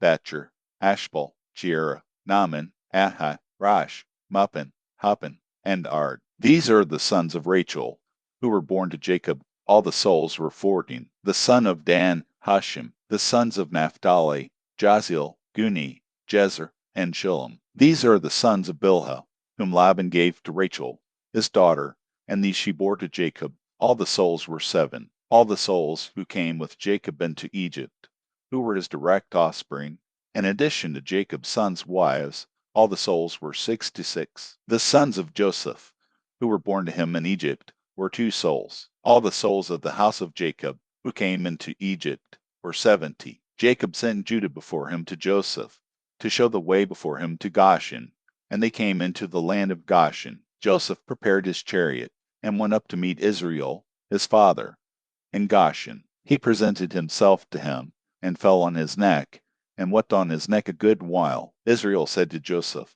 Now let me die, since I have seen your face, that you are still alive. Joseph said to his brothers, and to his father's house, I will go up, and speak with Pharaoh, and will tell him, My brothers, and my father's house, who were in the land of Canaan, have come to me. These men are shepherds, for they have been keepers of livestock, and they have brought their flocks, and their herds, and all that they have. It will happen, when Pharaoh summons you, and will say, What is your occupation? That you shall say, Your servants have been keepers of livestock from our youth even until now, both we and our fathers, that you may dwell in the land of Goshen, for every shepherd is an abomination to the Egyptians. Genesis chapter 47. Then Joseph went in and told Pharaoh, and said, My father and my brothers, with their flocks, their herds, and all that they own, have come out of the land of Canaan, and behold, they are in the land of Goshen. From among his brothers he took 5 men, and presented them to Pharaoh. Pharaoh said to his brothers, What is your occupation? They said to Pharaoh, Your servants are shepherds, both we and our fathers. They also said to Pharaoh, We have come to live as foreigners in the land, for there is no pasture for your servants' flocks, for the famine is severe in the land of Canaan. Now therefore, please let your servants dwell in the land of Goshen. Pharaoh spoke to Joseph, saying, Your father and your brothers have come to you. The land of Egypt is before you. Make your father and your brothers dwell in the best of the land. Let them dwell in the land of Goshen. If you know any able men among them, then put them in charge of my livestock. Joseph brought in Jacob, his father, and set him before Pharaoh. And Jacob blessed Pharaoh. Pharaoh said to Jacob, How old are you? Jacob said to Pharaoh, The years of my pilgrimage are 130 years. The days of the years of my life have been few and evil. They have not attained to the days of the years of the life of my fathers in the days of their pilgrimage. Jacob blessed Pharaoh, and went out from the presence of Pharaoh. Joseph placed his father and his brothers, and gave them a possession in the land of Egypt, in the best of the land, in the land of Ramesses, as Pharaoh had commanded. Joseph provided his father, his brothers, and all of his father's household with bread, according to the sizes of their families. There was no bread in all the land, for the famine was very severe, so that the land of Egypt and the land of Canaan fainted by reason of the famine. Joseph gathered up all the money that was found in the land of Egypt and in the land of Canaan for the grain which they bought, and Joseph brought the money into Pharaoh's house. When the money was all spent in the land of Egypt and in the land of Canaan, all the Egyptians came to Joseph and said, "Give us bread, for why should we die in your presence? For our money fails." Joseph said, "Give me your livestock, and I will give you food for your livestock if your money is gone." They brought their livestock to Joseph, and Joseph gave them bread in exchange for the horses, and for the flocks, and for the herds, and for the donkeys, and he fed them with bread in exchange for all their livestock for that year. When that year was ended, they came to him the second year, and said to him, "We will not hide from my lord how our money is all spent, and the herds of livestock are my lord's. There is nothing left in the sight of my lord but our bodies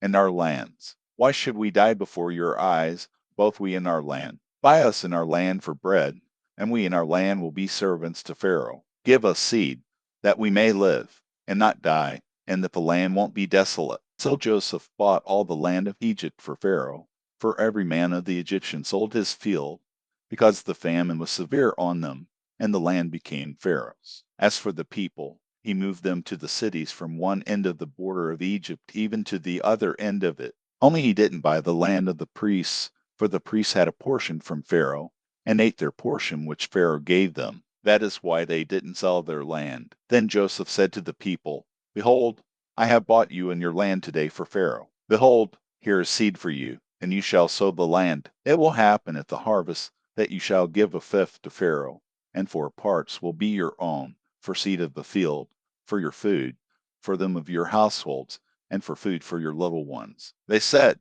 "You have saved our lives. Let us find favor in the sight of my lord, and we will be Pharaoh's servants." Joseph made it a statute concerning the land of Egypt to this day, that Pharaoh should have the fifth. Only the land of the priests alone didn't become Pharaoh's. Israel lived in the land of Egypt, in the land of Goshen, and they got themselves possessions therein, and were fruitful, and multiplied exceedingly. Jacob lived in the land of Egypt 17 years. So the days of Jacob, the years of his life, were 147 years. The time came near that Israel must die, and he called his son Joseph, and said to him, "If now I have found favor in your sight, please put your hand under my thigh, and deal kindly and truly with me. Please don't bury me in Egypt, but when I sleep with my fathers, you shall carry me out of Egypt, and bury me in their burying place." Joseph said, "I will do as you have said."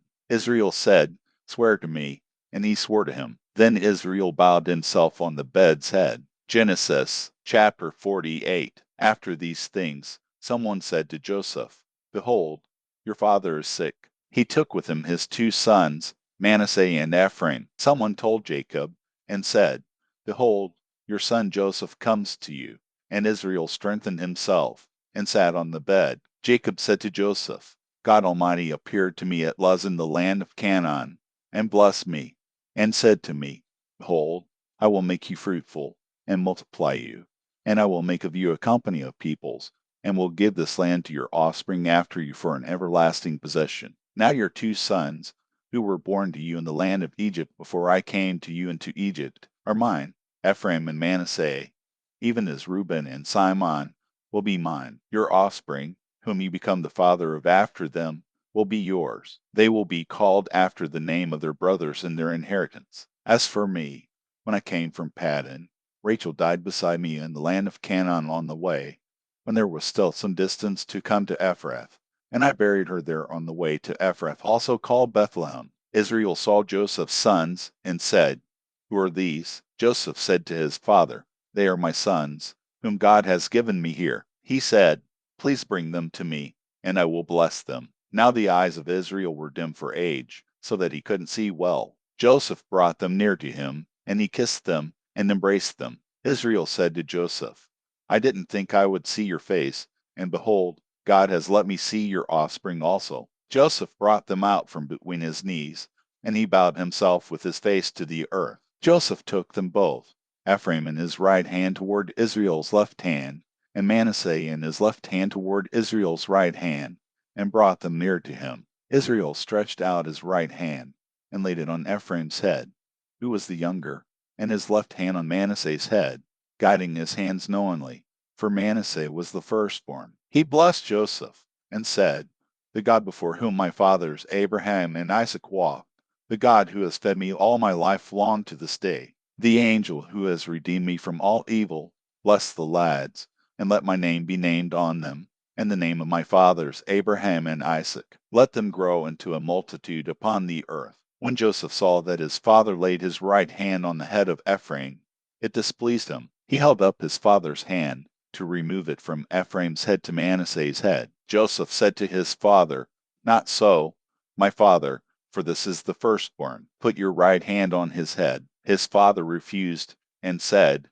"I know, my son, I know. He also will become a people, and he also will be great. However, his younger brother will be greater than he, and his offspring will become a multitude of nations." He blessed them that day, saying, "Israel will bless in your name," saying, "God make you as Ephraim," and as Manasseh he set Ephraim before Manasseh. Israel said to Joseph, "Behold, I am dying, but God will be with you, and bring you again to the land of your fathers. Moreover, I have given to you one portion above your brothers, which I took out of the hand of the Amorite with my sword and with my bow." Genesis chapter 49. Jacob called to his sons and said, "Gather yourselves together, that I may tell you that which will happen to you in the days to come. Assemble yourselves, and hear, you sons of Jacob. Listen to Israel, your father. Reuben, you are my firstborn, my might, and the beginning of my strength, excelling in dignity, and excelling in power, oiling over like water. You shall not excel, because you went up to your father's bed, then defiled it. He went up to my couch. Simon and Levi are brothers. Their swords are weapons of violence. My soul, don't come into their council. My glory, don't be united to their assembly, for in their anger they killed men. In their self will they hamstring cattle. Cursed be their anger, for it was fierce, and their wrath, for it was cruel. I will divide them in Jacob, and scatter them in Israel. Judah, your brothers will praise you. Your hand will be on the neck of your enemies. Your father's sons will bow down before you. Judah is a lion's cub. From the prey, my son, you have gone up.